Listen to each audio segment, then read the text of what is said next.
Right, I'm unmuting my desktop audio. Well, that's the first thing that everyone gets to hear. Well, hello everybody. Ignore the screen where it shows me, your lovely host, your beautiful redhead ginger fat guy. I'm your host, Cologne, as per usual. You know, this happens every other week.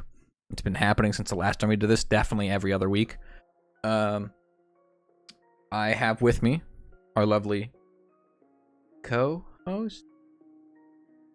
Sure, we'll go with that. Xander. Hey, another week, another game. There you go. There you go. And then besides that, we have our other lovely co-host, Alex. Hi. He might sound a little different. He has a slight cold. Don't make fun of him. I took off of work. I'll be fine tomorrow. See, there you go. And then brought to you by a bunch of guests, which I didn't fucking know we had. So, you know, like, can I? Yeah, it's already been. I don't care. So we have, starting first off, our first guest. Going off of the Discord thing, we have Professor Oak, also known as Doug. Hello. We have Brian. How's it going? That's Brian. We have Drew. Did you know that the critically acclaimed MMORPG Final Fantasy XIV is half off on Steam right now? Oh, well. Good facts. Perfect, thank you. And then we have Vox. Playing the role of Alex. Hi. There you go. So, obviously it's been every other week since the last time we did it, which was like December 15th. And we didn't miss a single week, I promise. We didn't miss a single week. As the title says, obviously only been I bet 1 week. some of you did so we're in the a little audience. early. I bet you missed a week. Yeah, and if you're looking for the, I really should have, it occurs to me for the memes, I shouldn't have put 21, I should have just put like 24. That's fine. What essentially the excuses here we're going to have is, well, the last time I did it, things, and then the week after that, people were gone. I think somebody was having surgery. I don't fucking know. I don't remember that far. Then it became Christmas. Then it became New Year's.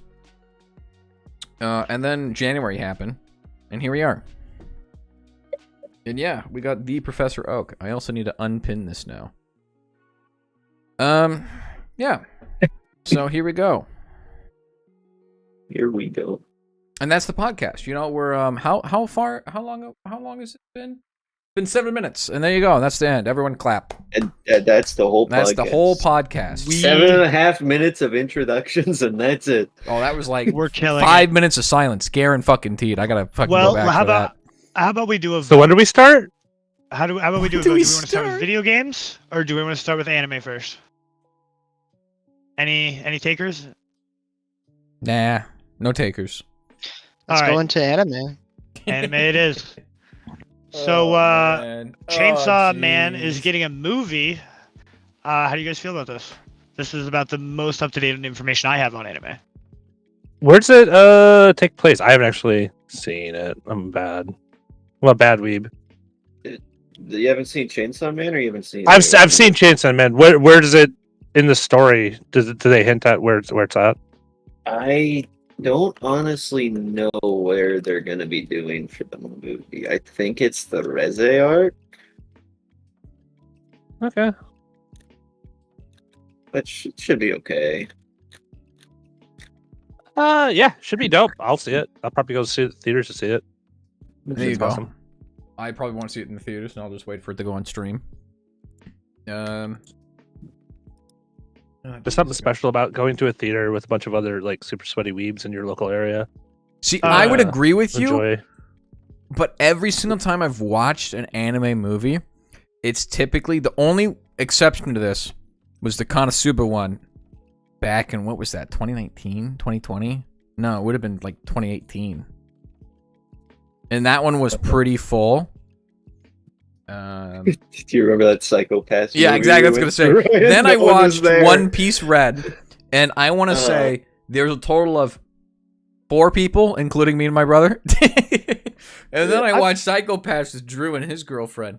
And there I've was heard, legitimately no one else there. And I'm in a major metropolitan area. For some reason, nobody there's a weeb, I guess. A lot of it probably comes down to when we went, we didn't go on release. We went like a couple weeks after that movie came out. No. So all of the real weebs had already seen it. We were This just is kind true. of- This Every is if they Dragon were Ball real movie weebs, I've ever they'd see gone it to again. has always been packed to the brim in the theater. Well, Dragon Ball's loved by everyone. I feel that's very mainstream compared to. My coworkers Is it- at the bakery from Mexico knew Dragon Ball and loved Dragon Ball. Now, can I It's a- ask you a question there, Drew? Why'd you have to state that they're from Mexico, acting like this is some sort of like Because problem? we don't live in Mexico, so it's wild that it's popular in America, Japan, Mexico. Like it's popular in a lot of different countries. Yeah, Name 5 other countries where it's popular. No. Nicaragua. good man. So 2 animes that you brought up, Sight, that I don't believe I've heard any of Am I these guys Fucking- mention oh, I'm at not logged in all. on Mal. Oh, son of a One of them bitch. was Dead Mount Death Play. Have you guys heard Yeah. of this? Yeah. Yeah, it's fucking amazing. It knocked it that it was like a double season. They did a delay between the Oh yeah. first half Yeah, of season yeah. 1, which I liked. They did amazing. I need to finish Fucking catching great. up to it. So good. I would call it a good 7 out of 6.5. I think it was pretty Hey. darn good. It's a little cliche, My- but it does the genre really well. Mine's a And- solid 6. It's cliche, but it's not unique. And don't let me butcher this. What was it? Free Fry Ren. Ren. Have you Well, guys heard of this one as well? I've literally been talking about it for I've, the past year. Yeah, It's so good. I've read the manga. Another- so- I didn't know anything about it before I watched like the first episode. I was really taken by surprise by that one. So, I also watched the first episode. I was like, oh my god! I watched the first 4. I was like, this is amazing. I gotta go read the manga. And I was reading the manga. I was like, wait a minute. I feel like someone has told me to read this before. Anyway, caught up on it. Messaged Drew about, hey, have you seen this yet? And he's like, yeah, I told you to read it like 5 years ago. I told him What to a- read it when it came out. I was like, this is really good. You should read it. And he was like, yeah, I'll do that. And then he never did. what genre is Free Ren? It is an ecchi adventure? isekai. Oh, okay. It's fantasy, FPS. not isekai. No, it's just a. It's It's just a on my watch fantasy. list. My sister, she tells me all about it, and I'm looking forward to watching it. I don't even, what does Mal call it? That's what I want to know. I think Mal calls it a drama fantasy adventure. Well, for you, Doug, I mean, Attack on go. Titan just came to an end, right? It didn't just come to an end. Right, but rather recently. How many people here watched that through, and what do you guys think of the entirety of Attack on Titan?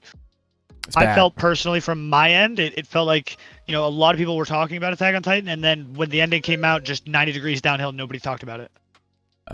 It is. What is this? Its ending is. Fantasy. I mean, it's an ending. It's hard to say that. It's just hard to end something as big as Attack on Titan in a very nice way. I think it did a fine job at it.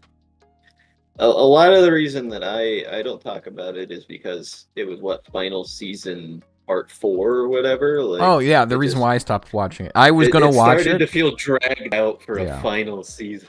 Was there any specific reason from a production standpoint why that would have happened?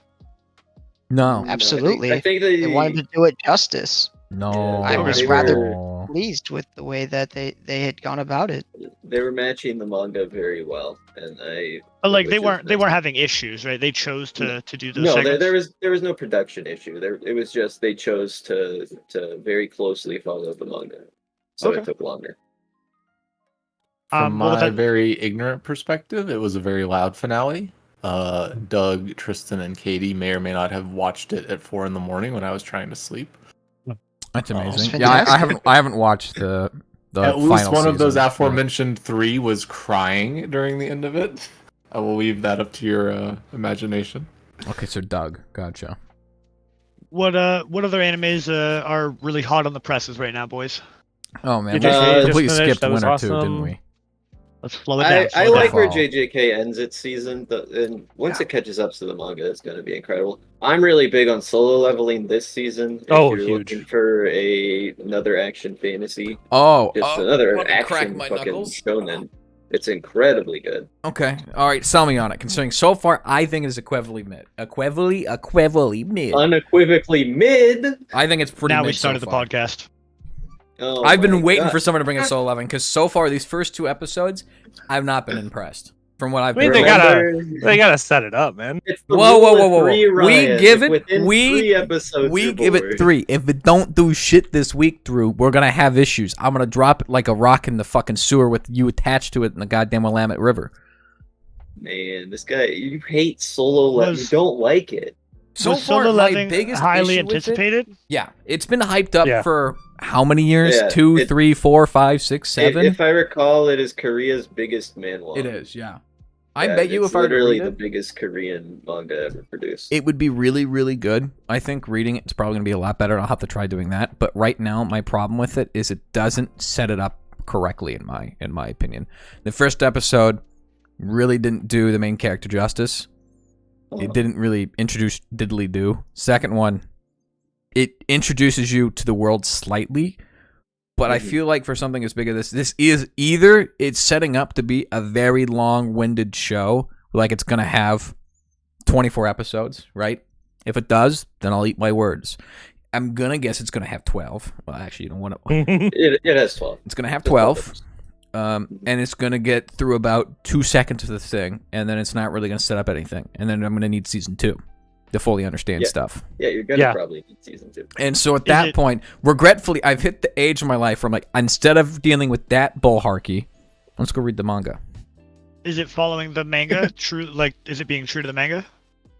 It's hard I mean, to nothing's say happened, this really. early. Yeah. It's Okay, really too early? hard to Okay. Like an say. episode or 2. Oh, okay. Yeah.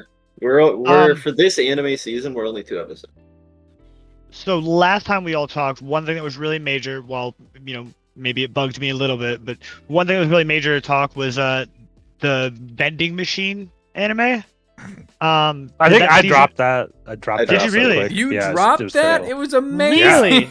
There was a lot of What? hype around that initially. Why did you guys drop it? I was like 3 episodes in and I dropped it. Yeah, I dropped it like 3 episodes in because it's just a gimmick isekai. It's just a gimmick Yeah. isekai. That's all it is. and it presents no unique ideas. Well- It's funny for the first 3 episodes. Yeah. That's is rough.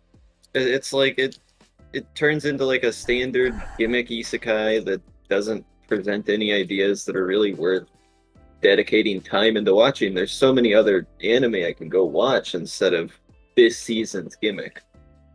That I would agree with. I mean, that's the biggest thing I think in the last, like, to be honest with you, year. I feel like there's been a lot less like gimmicky isekais I've watched and or Yeah. existed because there's so much other good shit finally happening. Well, you see, the thing that got popular is villainous. There's every season there's like 4 villainous. There's typically only like animes. 1 or 2. It feels like 4. No, You've it's like- seen it's one, typically you've 1 or seen 2. them all. Whoa, They just whoa, get whoa. transported into an Whoa, Atome game. You're not wrong. You've seen one, you've seen them all. It's an Atome game. Oh no, I'm the villain. Oh no, I gotta find my way to not be the villain. Well, it's not be the villain. It's not die. Okay, not, let's not be real. die. Well, Okay. that's one. One of them's not die. The other No, one's most like, of them. oh, Each, I think I've watched 3 so far, and every single one of them is how do I not it's die? don't die. Yeah. Yeah. Great, dude. It's the same plot, like just slightly It's changed literally- over and over again. I fucking love it. So I'm waiting for when we get the Konosuba of villainous animes, where it's a See, villainous I'm anime waiting- making fun of villainous I'm anime. waiting for the next Konosuba to come out, considering I've completed the light novels. They were amazing. Love the ending. Can't wait for that to get a full season release, because the light novels are done. Bada bing, bada boom. They can translate the rest of that shit into anime format. I can see all of my Well, yeah, favorite people. Konosuba's next season's this spring. Yeah. It should be this second spring. That'll be Amazing. huge. It's going to be amazing. And I do emphasize the May part of amazing because we play Overwatch, don't we? Do we? No, we don't play Overwatch. No, we don't. Well, what's this season? What's upcoming that people should be looking forward to? Tsukimichi. Say again? What? Yeah, Tsukimichi? repeat that again, and give me a Oh, genre. Moonlit Fantasy? Yeah. Tsukigami Chibiku? Yeah. Isn't that just another Uh, isekai? Oh yeah, dude. I banged into the isekai trash, dude. Also, I fucking love it. 5 minutes later. Isn't that just another isekai? Oh, yeah, big time. Yeah, we watched that shit. Yep, definitely. Fuck yeah. I mean, it's its second season, right? So Yep. it's Is it? it's already an established isekai. Yeah. Which fucking isekai? What, It's an what was it isekai called? that actually got a second season. It's a rarity. It's like over 12 episodes. It's fucking insanity. You know it's good. What? So Practically guaranteed. consider me oblivious, but are isekais and rom-coms like the fucking top of the pyramid of Those are weebs? basically the two animes that will always have releases every season. You won't always get Yeah. like mystery anime every season unless you count Detective Conan, which you shouldn't. It's Which Scooby Doo. it just never ends. You'll always get shonen, you'll always get an isekai, and you'll always get a rom-com because those are the big three popular anime Oh. archetypes. for Won't you Oh. always every get season. another season of watch Spy this. X Family? No, not this season. We got one no, last season. Because Spy X Family isn't like a rom-com, so it's just a comedy. And a lot of the Okay, I'll times go the for a watch anime list. decides that they don't want comedy, they want romance and comedy. So yeah, there aren't actually a lot of pure comedies because And the ones that do exist, typically okay. Yeah, there's some pretty decent. Like none on So- Yuri. Any others that are worth mentioning? For- Oh, there's a boatload. Gushing Over Magic Girl. Oh man, so is good. pretty I good. So literally started reading the manga for that, Drew, it's 3 days before it started airing, and I was like, wait, what? I was like, this got Hold translated to an anime? Yeah. A Sign of Affection's really solid. Continuation series right now is going to be Classroom of the Elite Season 3 came out, which is really nice. Dangers of My I need to Heart catch up Season on that. 2. Blue Exorcist, they're Season in 4? the Illuminati saga. Yeah, I don't know what season. I just Because I know. think no, it's season Or- 3, isn't it? I think it's season Yeah. 3 because it took them 5 million years to get season 2. So yeah, I've been those trying to are catch like up on Blue Exorcist, and I'm having trouble, dude. Oh, It- it's it can bad. be- Yeah, It's feeling mid as fuck. and then yeah. Are But I in the know, like, it second has 4 season? seasons. It has to be fucking worth it. Like, yeah, I'm just before the second season. well, that's Right like then saying first. Bleach is worth it. No one's Yeah. gonna go Yeah. watch the 180 Bleach, episodes yeah. of the original Bleach. Now, One Piece though, worth it. But Like Yu Yu Hakusho, you want to watch all 19 ending tournament arcs? Sorry, though. Continuing also Shangri-La Frontier, which Yeah, just hit us with a Shangri-La- 14.5 yeah. episode, I which know pissed me the it pissed fuck me off. I literally I was catching Like a up last recap night. episode Yeah, and I was for like, no reason. What the fuck? Like, I thought it was kind of boring. I It's thought a it was boring. standard. I thought it was funny. It reminded me very much like an East or like a Konosuba, where it was slightly Yeah, parody. it is funny, but it just kind of. I dropped it because I just thought. I know, it's not a it was rom-com. A little dull. It's not a rom com. I know you have a little spot in your heart for the old the wom-coms. If it's not a I rom cannot com, speak why am I today. watching? Jesus Christ. Mashal?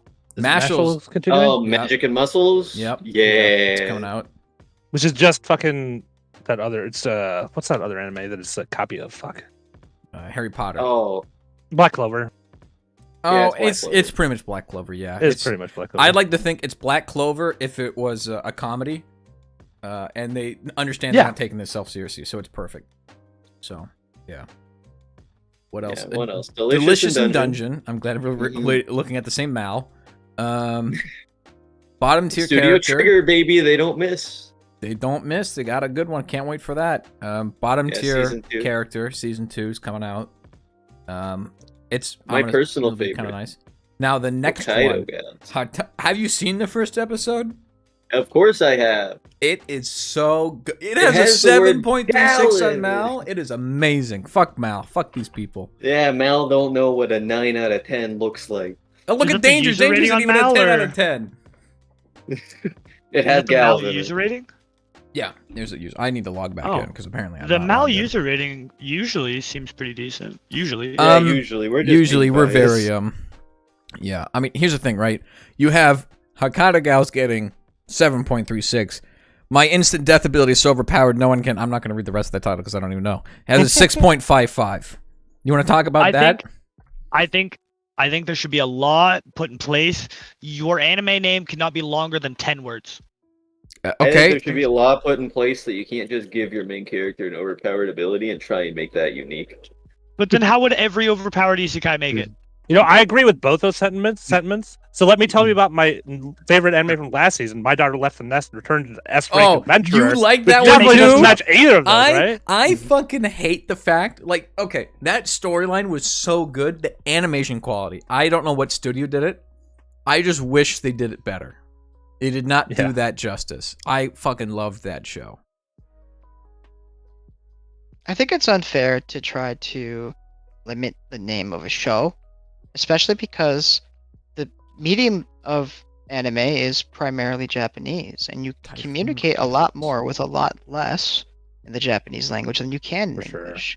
So quite a long title for us is not so long-winded to them, and it takes away from Don't give me a the shitty creative translation. aspect. Give me a literal translation for sure. You could say that, but like my instant death ability is like Shukisi Chita ga Saikyu Sugete Isekai no Yatsuro ga See, that's- Marude. Yeah, they know what they're doing. That's still too much in long. Japanese, I would say. Because a lot of it, like, we actually get a lot of short titles for some anime that's really long titled, and then we get some really long titles because it's just how they write their kanji, where a kanji is several words at a time occasionally, and it's like, oh, so this looks short as hell if it's written in kanji hiragana, but it looks long as hell when you see it written in romanji or English. I think that also, I remember hearing this once. I don't know how true this is because, obviously I live in Japan. Not. The reason why all the titles are super long and really explanatory is that's how, how we have the little thing in the back of the book or the back page of the book, Yeah. the thing, if you flip the book over, it tells you a little excerpt about the summary. They don't read that. So it's just the stupid title is what the people go off of. Mhm. Is what I was told once. I don't know who told me that. Don't know if that's true or not. They have long titles to try and stand out because they need to tell you about the story by you looking at the cover of something instead of you looking at the back of the book, because most manga isn't going to be published in a book format. It's actually usually going to be published in a magazine, in a weekly magazine or a bi-weekly or a monthly magazine. So it needs a long name for you to be like, oh, this is what this is. Mhm. Yeah. I like to think there's some good stuff this season. There's also some mid stuff this season. We'll have to What's see. returning? Any already talked returning about it. animes? Oh, okay. Yeah, we already So did. let's hit on some things that I've been here talked about as a non-anime watcher. Jujutsu Kaisen. Why is this popping off like the rainforest? It's always been popping off. Manga users never, Yeah. or manga readers never fucking shut up. True. Okay, well, as of recent, maybe because of the anime or whatnot, it seems very popular. Yeah. The anime really popularized it. There's a mixture of one, people really like it. People love the manga. Blah blah blah blah blah. It's a good show. The graphics are nice. Then there's the other Shonen with a side. great power structure. Yeah, or- that's yeah. true. It's a pretty unique world as well. Like, I know it's a not unique concept with the whole entire exorcism of demons and crap, but the way that they do it, like you mentioned, the power structure, is pretty unique. It's pretty flushed out really well. Main It's not just character like, punches things. yeah, main character's not overpowered, which is nice. There's good writing of the characters. Now, the other side of that is the studio who's making is working their fucking workers to the death on that show. Yep. So that's another reason why you're seeing a lot of news about it, is because it's just people are talking about it. Yeah, but which we saw in the animation quality of a few of the episodes. yeah. But it's biggest just so fucked. The biggest reason, though, I feel like people are talking about it is because the manga users were super hyped about the Shibuya arc. Everyone was talking about it even before I knew what JJK was. Mhm. To kind of go back just because it seemed big at the time, last time we spoke. Do you guys think that the vending machine anime will be popular? Do you think it will do No. well? No. No, until you just said something, all of us forgot about it. Yeah, We no. all yeah, forgot yeah. it existed. That No. we all dumped The that. only time I'll remember that is if I'm walking by a vending machine and it will speak words at me one of these days. And I'll be like, oh It's yeah, in- there's that one isekai way back one of the day. That was stupid as shit. It was great. It is ingrained in me because all of you watched like the first episode or two in like I a finished 3-day it. span of each other, Yeah. and all of you were like, it's funny at the beginning, and then just dropped off the face of the earth. Yeah, Yeah, it's a standard like I isekai. said, it's the gimmick isekai of the season. There's probably let me look for the one this season. I'll But tell you what guys that one knew is. that, right? Well, Going there's into a it. couple. This Yeah, of season. course. The wrong way to use healing magic. That's Yeah, one. wrong way or my instant death abilities in ability. isekai. Yeah. look or at that. legitimately the 7th time loop. Yep. Which that's a There- villainous anime, but still. Oh, look at that villainous. Oh, look, another Wow. villainous. Oh my goodness. I'm watching that one. I'm gonna try to watch it all. Villainous level No. 99. Crazy. It's crazy. Yeah. Again, it's It's just not. literally it's the gimmick anime everyone's going to forget. It's always going to be a 6 out of 10. It's not going to leave an impression on anybody. It's not going to be the next Shield hero. Just Are what there it any is. are there any animes coming to an end that are wrapping up? Yeah. You're Most at the of them start of the already series. ended. Almost all the animes from last season have ended, and this season just started. So Oh yeah, I gotta watch Is the it- families. Is there any long-term runners that are looking at ending soon? not soon One because they'll Piece. be ending. One Piece ends soon. Yeah, in like 5 years, it won't get the ending. Yeah. Wraps up soon, I guess. Freyrin will end in what, March? Like How many most animes. episodes? It's 28. Oh, they made 28. Oh, okay. It's full Okay. 28. Okay. Like most anime won't end until mid-February at the earliest for anything that's straggling from last season. Did we talk about Hunter x Hunter's whole thing where he released the like in case he dies he released an ending? Was that I don't know if We haven't talked about I that have- this time, but I know I've talked about it in the past. But I mean, or yeah, I don't know if we talked about it last time I was on here. we can talk about it more. I mean, it's I mean, that's fine. pretty much the statement. Yeah. Like that was all. Yeah, my most controversial take. I do not like Hunter x Hunter. I'm also not a huge fan, but I was You fine. guys don't know good shows, man. I What the hell liked is it that for take? every part of it until I just couldn't watch it anymore. Like I finished the Well- anime that existed. With that kind of But- recommendation, Doug, Professor Oak, what do you got for us? What do I have for you? Yeah, what A are you cookie. looking at anime wise? I'm a connoisseur of the classics. Shonen Hype Beast certified. All your old classics include Hunter x Hunter, Cowboy Bebop, Dragon Ball, the original Dragon Ball. Dragon Ball Z is pretty good too. Super if you're still living off of nostalgia. Uh, the original Pokemon. Attack on Titan for the more modern. When you say original enjoyer. Pokemon, are you like excluding Orange Islands? Orange Islands is fantastic. Okay, I didn't know. Orange which Islands one is you great. meant. Speaking of which, Ash Rock Misty. isn't there a new series coming out from the guys that make Dragon Ball? It's yes. It basically everyone has been turned into kids.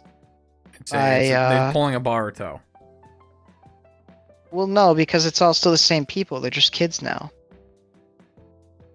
I don't Good believe old it has anything to do with Akira the Toriyama. canon, but I am excited for it. I will be Wait, watching they're it. GT and Goku. That's what's happening? They're GTing the entire Dragon Ball cast. How do you feel about Dragon Ball GT? It's great. Giru. Is it earth shattering? No. Is it good? Yeah. I mean, unfortunately, the lineup wasn't very strong. I mean, you have Goku, but then Pan and Trunks. Those are your Yeah, headliners. those are your other people. Unfortunately, it You suffers tell me from you that. didn't but like Trunks? Everyone loves Trunks, but listen, the three of them together, they don't There's have good no chemistry. synergy, man. It's a bit like just out there. It feels Um, like discombobulated. So I found what I was trying to remember. So the guys Akira Toriyama, who made Dragon Ball, is making a new RPG called Standland. Are you looking forward to this, Doug? Did you know about this? I did see it. I'm not a hype beast for Akira Toriyama, but I do appreciate some of his work. I will maybe check it out. It didn't catch my eye. Like, I mean, Chrono Trigger to me is like peak Akira Toriyama, right? Like, which isn't an anime; it's a video game. But Yeah. you know, Akira Toriyama has done a lot for many mediums of entertainment. So I'll probably check it out. Yeah, if you didn't know, Akira Toriyama also did the character designs for Dragon Quest, which is why they look the exact same as Dragon Ball. Neat. Well, anything else on the anime front? The new Pokemon anime. It is Right, finally right. coming out in English. It's been out in Japanese for a while. I'm Pokemon Crusade highly- or whatever? So it's gotten rid of Ash. Ash is finally retired. He became the world champion. Concierge. Yep. And so now we have a new main cast of characters, and it's all brand new. And I'm excited to see what they do with it. And the animation quality has only gotten better over the years, and I'm excited to see how they're gonna do. The animation style does appear different. Very, very different. I'm not going to say good or bad, just different.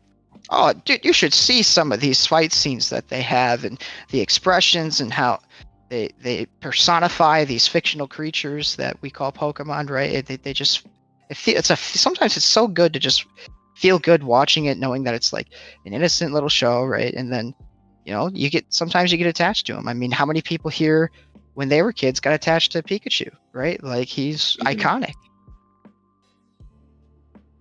So I'm curious to see how they do that. All right. Keep me posted on that. Yeah, the art style just looks different. All I've ever seen was the trailer, though.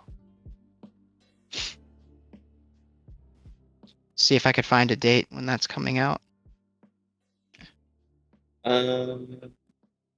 I'm trying to think of other animes. I was going to talk about one of. It will be released March 7th on Netflix. Okay, so it's spring. I can't Slime. wait. Pokemon Horizons. Pokemon Horizon. Oh, I'm that's very right. excited. I'm a little excited. I don't know how I feel about main character changes for such like he's been the face of Pokemon for what, Which I think actually 25 services it, years? right? Yeah, It's been him forever. They're doing something new. That's I exciting. know. It's just it's a little weird to me. It's hard to grasp a major change like that. It's like if they did Dragon Ball and they're like, no more Goku. We're done with I Goku. mean, it's a little weird. His theme song is going to be the very best, and he legitimately lost 9/10 of all Elite Fours he ever participated in. Yeah, it can't be that weird because Goku died so many times throughout the series. He was, absent. Yeah, And then came back and parts. won. He does always come back And though. what do Yeah. you You know what He's Ash gonna did? He have moved Pokemon. to a new region. Ash didn't die. He'll come back. No, he He's lost in Elite not Four and the he went, center point darn, I anymore." lost, and then Well, went I to could the always next use region. like another example. It's like Hunter x Hunter without Gon. It's like that'd be weird. No Kurapika, no But Gon. it I mean, happened. yeah, it's gonna happen. What do you mean? It happened. You're proving my point. That's fair. I'm just saying it'll be weird to me just because when I think of Pokemon, I think of Ash Ketchum. But that's just nostalgia. Yeah. I can't wait. March 7th, 2024. Netflix, sadly, because I don't have Netflix. I'm gonna have to figure that out. I know One Piece is getting a reboot. So all you people who've never watched One Piece, you can What watch does the that reboot. I'm not watching the reboot. The most probably the worst part of One Piece is the first 100 episodes. I other saw than the Skypiea. trailer. I saw the Skypiea, trailer for that. yeah, What does yeah. that mean by reboot? Like, They're new starting art over style? from day one, maybe Day one. day one, with a whole new studio and probably different voice Well, actors. it's been going for so long that the animation's a little outdated. So. Well, the biggest thing is, so the newest stuff is fine because each season they redo the animation essentially. Yeah. But the old stuff, like the first 100 episodes, first like really 500, they made an HD version of it, which really is just HD. It didn't change the art styles, so it's just outdated. And I guess instead of just going back to Toji or whatever, they just went to a different studio. Oh, I have one anime I know I don't know Ryan's probably excited for coming out in spring. Oh, spring. Let me open up that Mal list. What do It's we- what do Yuru you guess? Camp Season 3. Oh, let's go. I know we got Konosuba Season 3. We got Yuru Camp Season 3. That time I got reincarnated as a slime Season 3. Oh, More Mushoku Kimetsu. Tensei is coming out in Yeah, Kimetsu Season no 2, Yaiba. Part 2. Fucking I don't know if you haven't Wait a watched minute. Demon Hold up a Slayer, second. well, watch Oh Demon my god, Slayer. what? We're getting a regular at the Magic High School Season 3? What the fuck? Why haven't I That's heard what This about is all this? spring? This is spring. Yeah, it's all spring. Oh my god, this is gonna be insane. Yeah, spring's Oh, we're really gonna get stacked. Spice and They Rope. have The merchant Slime, meets the Konosuba, wise. Demon my- Slayer, Sound Mushoku Euphorium Tensei. 3. Oh More my My Hero God. Academy. I don't know if anyone keeps up with My Hero anymore, I do. but Doug Season loves I 7. it. do. I'm not happy about it, but I do. Spice and Wolf gets A reboot or whatever. is it a reboot? I think so. I think it's a redo of the anime. Let me look into Black it. Butler gets a reboot. I'm pretty sure. Really? It's just a straight up reboot, or That's it's funny. another season. But I think it's a reboot. I think you're right. We're gonna get season 3 of Euphorium. I can't believe that. Bartender Yeah, anime, like- which will be nice. Like, there's a ton of stuff coming out in spring. There's a Mhm. lot of good stuff coming out now. Man, this year's looking to be a good year for anime. Yeah, yeah. Oh, wow. And then summer's kind of lame. All we got is like Tower of God.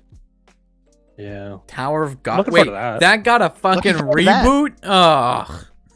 Not reboot, just a season Or, 2. yeah, It's season 2, yeah. whatever. Yeah, It's yeah. Tower of You God. didn't like we get it? That's- Arc No, I Knight didn't like Vanguard. No, I don't like it when arcs just go in the tournament into a tournament into a tournament into a tournament. Yeah, it's called Yu Yu Hakusho syndrome because the guy wanted to end the show. I do but, see- the studio told him he couldn't. I do see the sometimes hides your feelings in Russian, the manga, which I still have yet to read. Very which, nice manga which he that I told me to sent you. read. Yeah, I know it's on Yeah. my list, and I was gonna start binging it because I'm out of etchy to read. It's it's not actually. It's just No, it's new not. rom-com. but I know. I'm just looking for the next one. Interesting. So there's some good stuff coming out in spring. I didn't know there was that Mhm. much. Huh. Yeah, spring has a lot. Spring's loaded. Summer, we haven't had announcements really for summer yet. So Oh, we're already getting more Dead Mount Deathplay in spring also. Are we What really? the fuck? Nice. I need to catch up Yeah. on that. I haven't. I don't seen know where I am recommend. I really do recommend it. Dead Mount. I wonder where I got to. This. I got to episode 7. That's it. Oh Jesus Christ! Oh, that's right. I thought it was gonna be a 12 episode thing, so I was waiting for the rest of it to binge it. Mhm. Oh no! Oh, there's so many episodes now. Well, That's anyway, good. Oh, I You know, can I did binge a watch little. this one, yeah. I guess. Hardly do that now with my new job. All right. Well, before we continue onward, Brian brought up a really interesting subject. Do you want to ask me your question? Oh, what are your thoughts on the new MSI cheater monitors? Right. Okay. Could you maybe more elaborate on what? On what Wait, exactly? Let me. What do you- MSI no, no, right. cheater. How about we first cheating start monitor. here? Oh, Right. look, it's right. So let's fucking first there. start here. Brian, do you want to explain what you know about it? So it is a monitor with a built-in AI that you can train to recognize things on your display and highlight them or do whatever. They had a display that was highlighting for MOBAs. It like says when it will yeah, detect an enemy enemies in showed up. League of Legends. Yeah. hmm Huh. Yeah. It is obviously going to be used for FPS like heavily. Right. Yeah. So, do you want me to just tell you like my general thoughts, or do you have any more specific things that you wanted to ask? Well, in my opinion, I think this is the end of an era of PvP. No. Okay, why not? First of all, to use as a relative, there are mice that you can use to vibrate, that have vibration sensors in it that'll vibrate like the palm of your hand, right?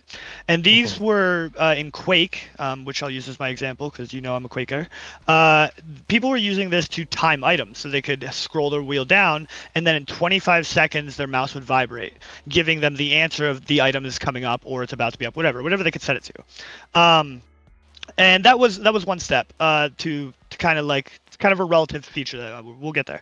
But that was the first kind of inkling of hardware doing something that would normally require your brain. And that was something that we saw as kind of like a helper for people, but it didn't change the game for them. And with to the competitive and esports aspect, you're not allowed to use those things, right? So to go to the Most monitor, people don't go to esports events. Right. So to go to the monitor, after you asked me your question, I did about 10 minutes of research and looking into this, and you're pretty on the point. So it does do learning in a sense. However, it's pretty restricted into what it can do. Like right now, it's pretty restricted in Dota 2 League and some stuff like that. But from from what I gathered, it's basically awareness is what it's doing. It alerts you to enemy coming from above you, or coming from below you, or from over here, or they're in your jungle. It gives you awareness indicators, and it also gives you color coded, or maybe affect like HUD elements. So it'll show like the character's icon, and it'll be blinking in red, which means they're basically going to be in your face in seconds, right? So it gives a huge awareness advantage. However, an awareness advantage from a monitor, while amazing, yes, doesn't necessarily change anything, right? You still have to play the game. So that's one point. The second kind of point is to the FPS one, which is undergoing. But from what I gathered on reading about stuff, the directive is called, or their feature that is the AI is driven on is called AI Skylight. And essentially what AI Skylight does for FPS, as it's best described currently, because it's not fleshed out, is that it will give you highlights around your monitor, around your screen, just like in the MOBA, to alert, hey, there's an enemy on your right, around this corner, on the left, around your corner, which again is giving you awareness.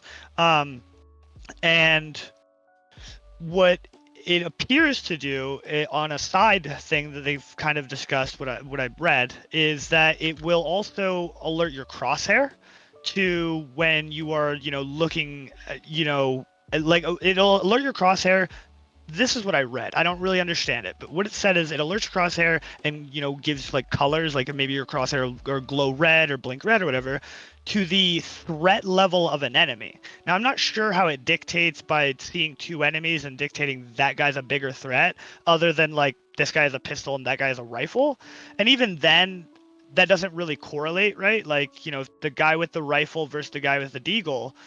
As a player, your ability to have in-game awareness and player adaptation, you would judge the threat level of them not by what gun they're holding, but by their skill level, right? If the guy with the rifle has 1 kill and 25 deaths, I'm not worried about him. But if the guy with the pistol has 25 kills and 1 death, I'm very worried about him, right? So anyway, to go back, in the general of everything I read, it's all about awareness, and every function the AI is producing is awareness. Now, obviously, for esports, they're not going to allow that, but it's only producing awareness at this point.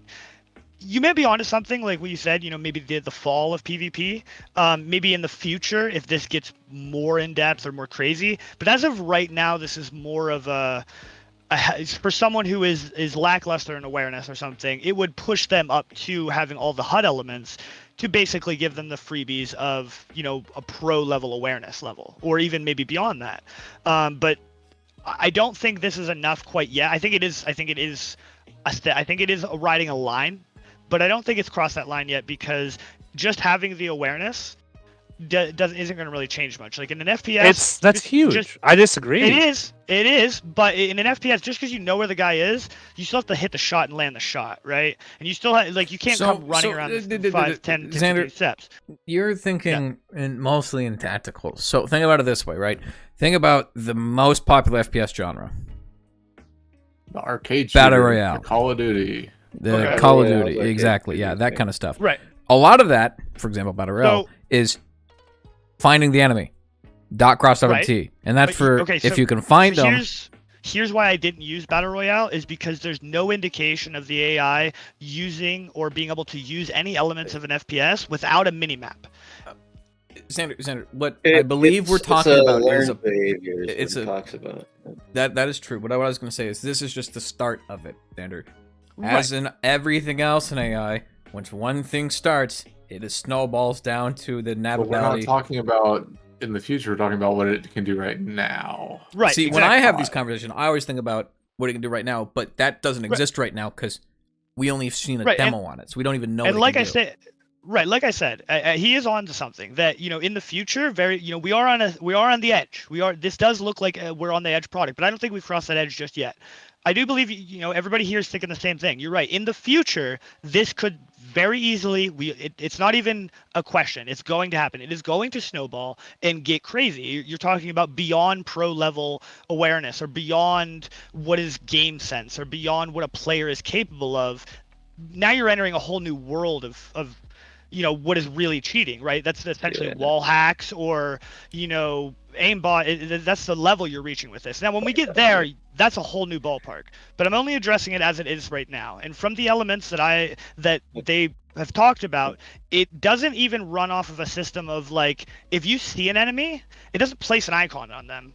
It will place like an icon on them while they're on your screen, but if you lose them on your screen in a battle royale, if there was no mini map, it can't reassess them until you re-see them. So you can also most games also have audio senses. Like they will send through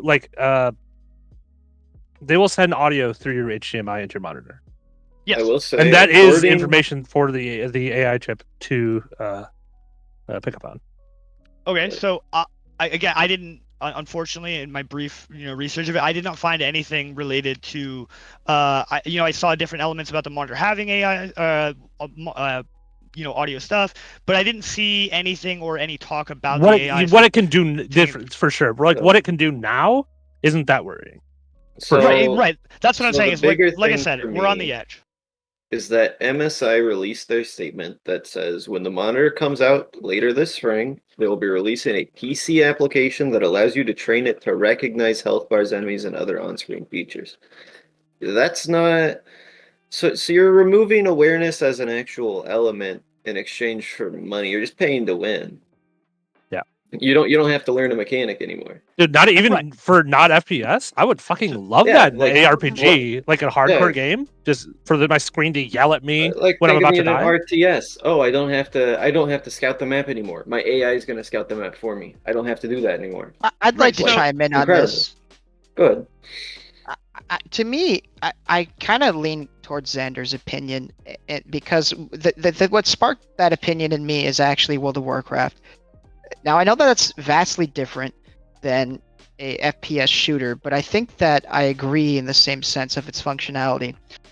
Add-ons, such as deadly boss mods or DPS meters, things of that nature, they give you insight and tools, but it's up to the player at the end of the day to utilize and make the most of those tools. I would agree inherently that it is slightly advantageous, but I mean slightly. I still think that the pressure is on the gamer, and I don't think it's going to be devastating at all.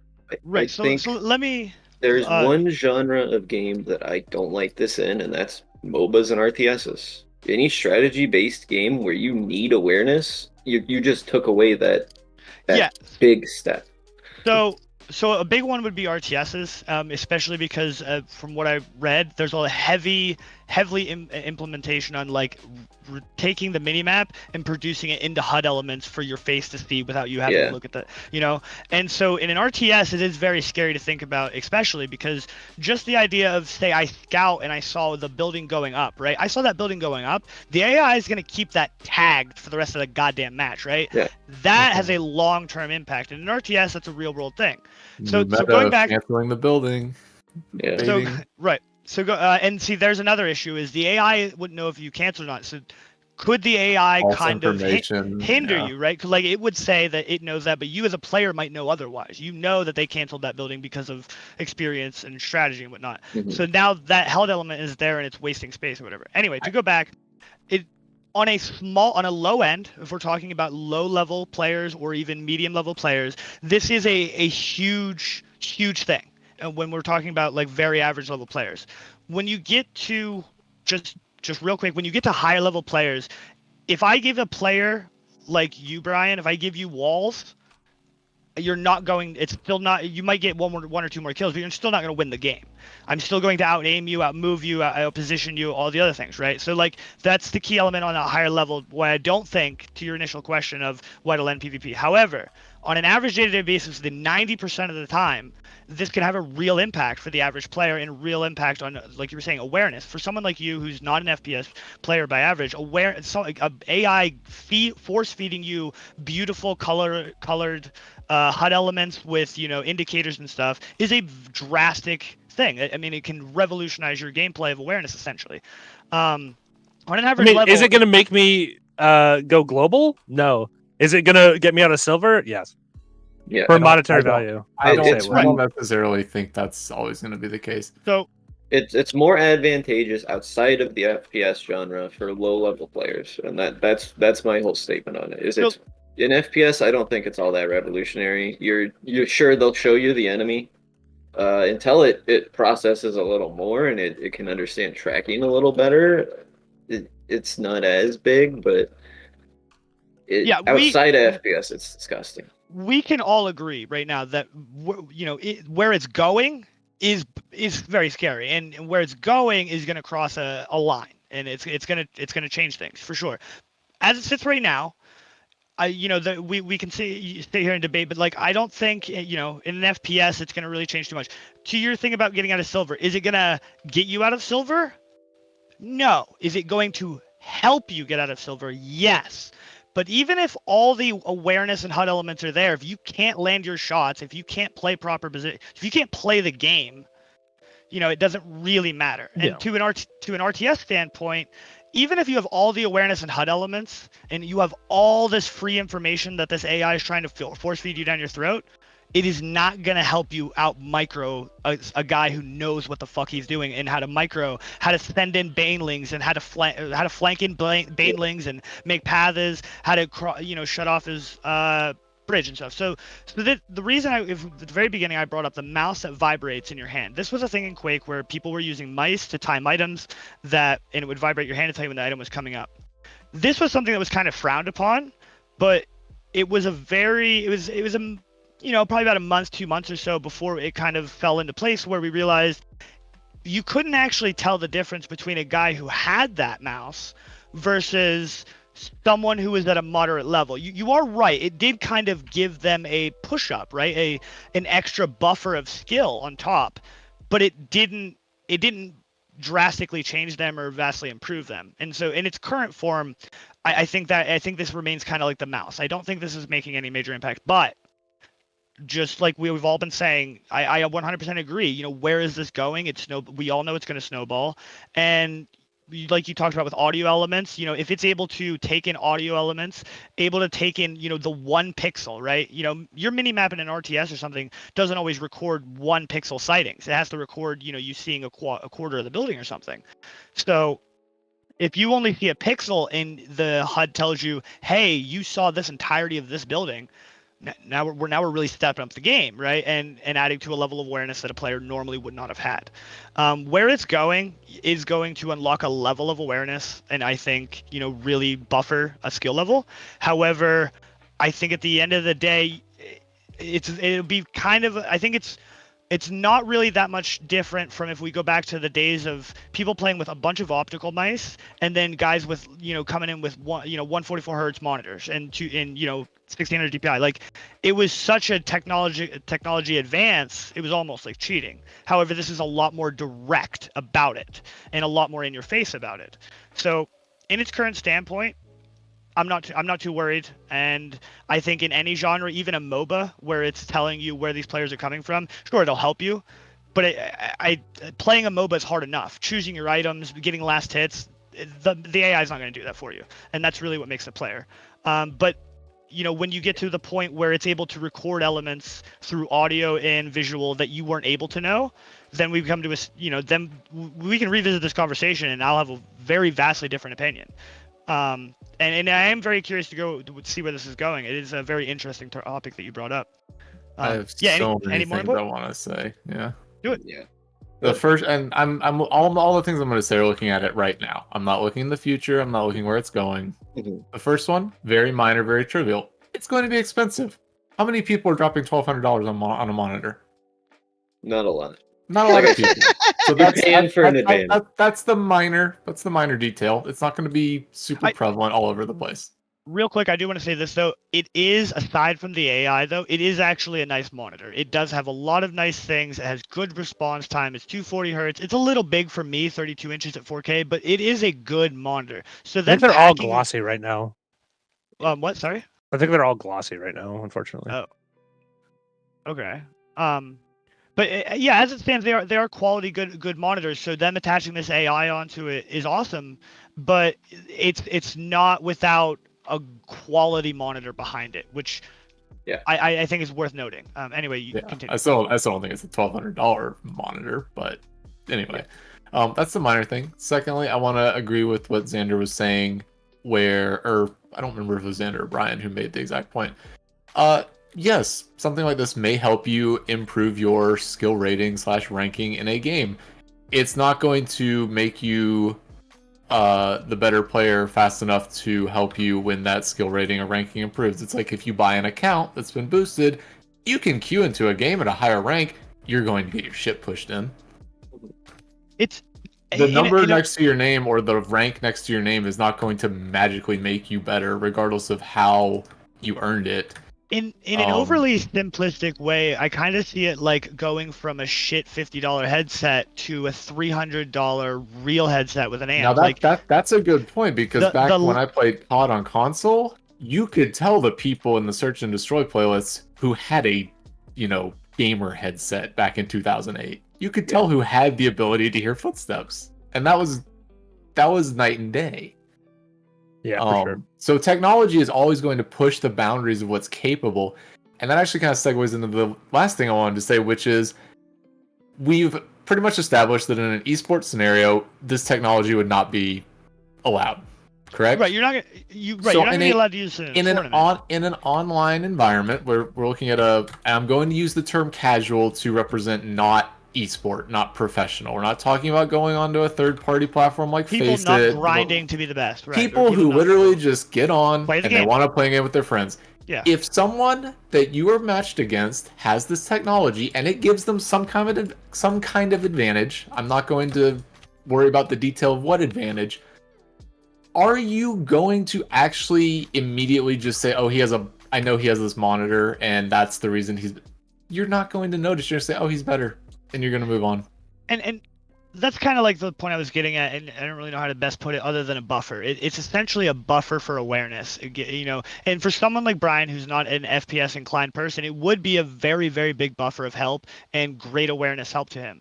But when you look at a player of from even a moderate high caliber to high level, I question, let me ask this question, you guys.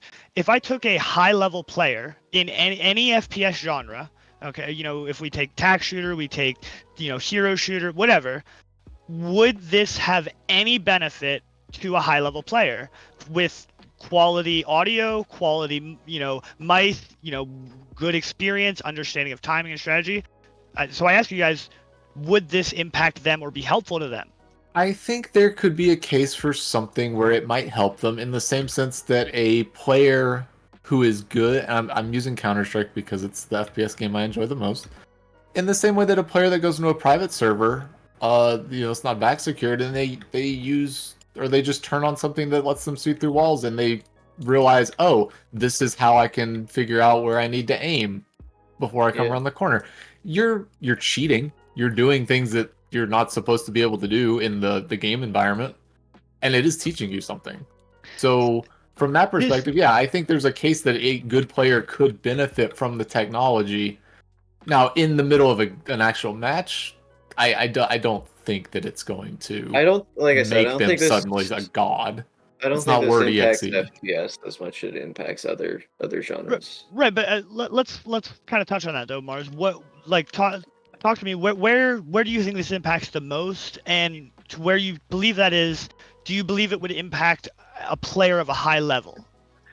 A player of a high level. So if I'm talking where I think it's just MOBAs and RTSs. Okay, so that's with this technology, you get to skip a step a lot of high level players have to learn, which is information gathering. If you are dog shit at looking at your map in League of Legends, any low level player who doesn't look at their map is going to die a lot. The majority of players. that are in the pool of MOBAs. This I mean, lets you know very quickly, because you can train it to recognize enemies and you can train it to recognize people on your map, where the enemy jungler is, where the enemy mid laner went. Like, it's going to let you know where people are, which is incredibly valuable information in League. I don't think it pushes high-end players almost at all in League unless they just missed something and the monitor tells them. Like, this isn't for high-end players for MOBAs. This isn't for high-end players in RTSs because they've already learned how to information gather. That's how they got to that high level of I get competition. It's just you are basically in an RTS. You don't have to do that information gathering step all on your own anymore. You don't have to recognize, oh, this is this building because you're. I think we skipped a step actually. We're going off of what we're reading about this monitor, and one of the key elements is it giving us HUD elements to tell, hey, Warwick is coming from top lane into your face to murder you, right? What about the like? That's only going to be plausible to know if you saw him leave top lane. You have a ward in river or something like it. Like there's the fog of war, and I think we're forgetting about that fog of war part. Even if it's doing what it says it does, it still can't tell us things that it couldn't know, right? So when an enemy is in the fog of war, it could predict the time it takes for them to get to us. And give us that alert and be wrong or right, but it actually if we look at the fog of war, when a player is rotating from one lane to mid or something, you can only see them for 15 to 20% of that rotation because of wards and vision. So I think we're a little bit overestimating that what that AI is capable of. Well, I'm thinking it can recognize. Well, you could train it to recognize their image on the map. And right, then when that image disappears, it can give you a warning, this person's not in their lane anymore. Right. So essentially it would be using estimated timing of the time it would take them to get to you, right? And that would mean it could be right or wrong, right? Which arguably, yeah. Right, which would leave room for error. And I think we're giving a lot of credit to it because we're seeing, what it can be and how devastating it could be. But I think it's kind of in another simplistic, dumb way, like macros. When we first got macros and people bound left click to hit, every half millisecond for 1,000 times, and people would fire off 18 bullets out of a pistol instantaneously, like we saw that as cheating. But like that, that didn't go anywhere. Nothing really changed about it. A lot of games implemented fucking time it takes for the Fire bullets caps, yeah. and animation caps, blah blah stuff like that. That brings up a good point, Xander, which I don't think we've touched on yet. If the AI changes the way that people receive and process information in the game, how do developers change the way information is accessible in the game? I mean, it's hardware based. Like it's not for any of that kind of stuff. It's not gonna be detectable in any way, shape, or form. Right. So no, I'm not saying a game can detect it as a cheat. I'm saying the development of future games in general might be pushed forward by the way technology like this allows you to look access. at deadly boss mods in WoW. Like look at how that has shaped rating in WoW. Well, as a bigwig snob, I'm gonna turn my nose up at you, but sure. No, and I understand there's like the arms race between the add-on and the dev in that particular case. So I mean, we could see things of that nature. I mean, in the same way. And I think that a lot of add-ons have done a good thing where they've eventually, finally, after a decade, have pushed Blizzard to implement things to their base UI that should have been there a long time ago. So the development of an AI chip in a monitor we won't be able to know until it happens, but it may spur a developer to change the way they develop a game, and that might be something totally new and cool. So to be clear, what we just indicated, it, like you said, Site, was it is a hardware level thing that is happening, and I'm sure we can probably agree then that this is very similar to monitor crosshairs, right? How a lot of monitors today have the ability for you to just pop up a crosshair, and in games that don't have crosshairs. Right, games that don't have this is the fucking child's version of the AI, right? But yeah, you have that crosshair on a hardware level, and in games where you don't get a crosshair, that can be a huge advantage.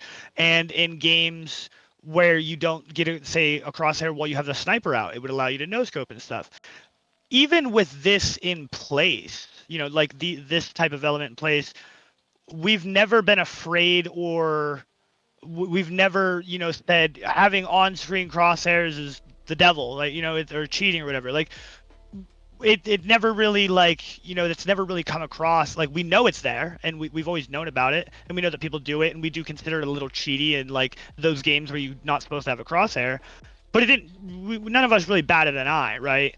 And I think that's kind of like my big thing here, back to the mouse and all these other elements, is like, it's a huge awareness thing from what I could tell, and there's no way it can know things that you couldn't have known, right? So, like, I think we give a little bit too much credit to it. I think, at a low level, yeah, it can have a lot of impact, but I think, I'm starting to, consider the things of, like, it's going to have to estimate the time it takes for Warwick to get through from the middle of river to me through the fog of war based on its last known position. And what if it's wrong? I I mean, it just underestimating calling missing AI at that point. Sandra. Just calling It'll missing, learn dude. it. Like, calling missing is, like, huge. If you don't have your teammates aren't Right. calling missing, like, you're fucked. Yeah, it Absolutely, gives you and the especially- information that they're not in the lane, and that's the important bit of it. Absolutely, and especially for a solo player or That's a, that's a great marketing gimmick. Your teammates when aren't you're talking. Let the AI do it for right. When you're in a 5-man, you guys have comms stuff, but, like, when you're a solo, there's fucking little to no comms in a MOBA, right? It's fucking little typing here and there. So, in a solo environment, this has its biggest impact and its biggest ability to work.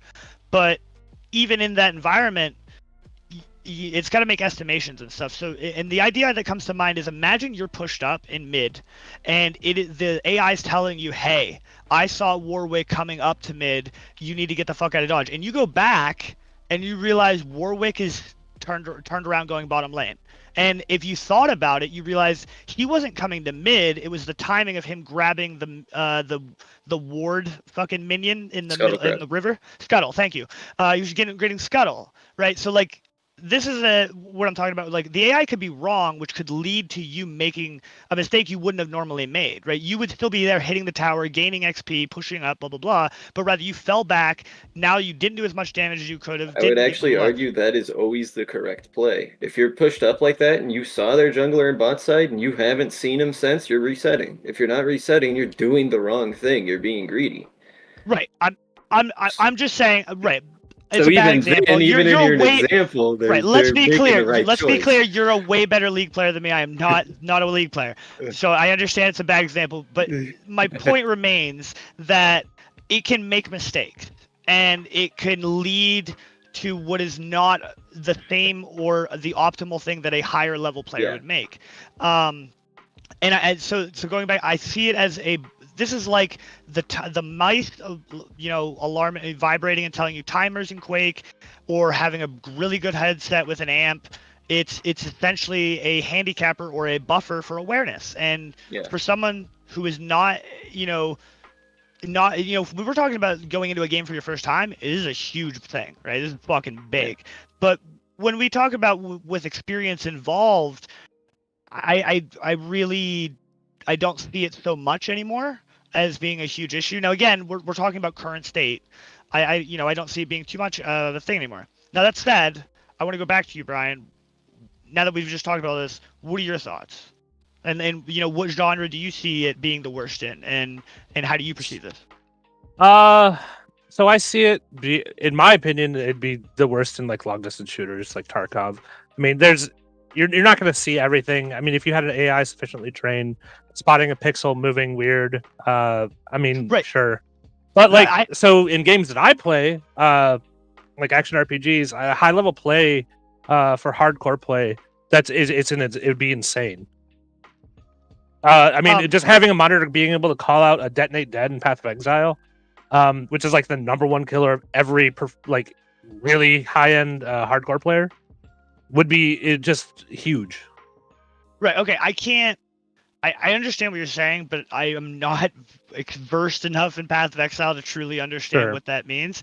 Like in a racing game, like having an AI being able to look at the mini map and call out like where your to corners literally are. be the guy in a fucking drag race or whatever, the guy that's like turn 15 meters. Yeah, like a hard rally. right. Exactly. Now in there, when we're talking about that, if it can do that, which that's pretty big in a racing game, especially when we're talking about new maps and stuff. And when you're playing online, and in most racing games, there are hundreds of maps, right? You could play a racing game for a month and still be experiencing all new maps.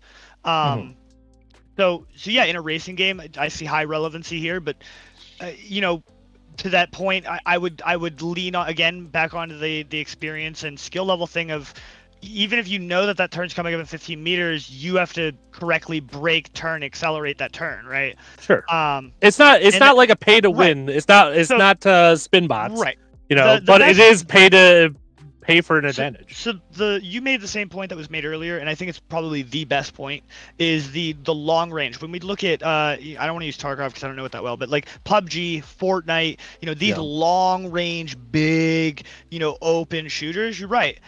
This is a really, really hard one to combat, or to even say it's not just a pure like helper, because you were exactly right. You hit the nail on the head with, you're talking about a pixel moving in the grass 600 yards away. That's the shit you have to be looking out for in these types of games. And an AI doesn't have to question it. It knows, versus you, even as a high level player, would question, did that grass move or was that a player?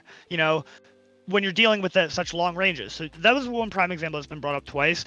And I think this is the place where AI holds, probably a lot of plausibility and relevancy.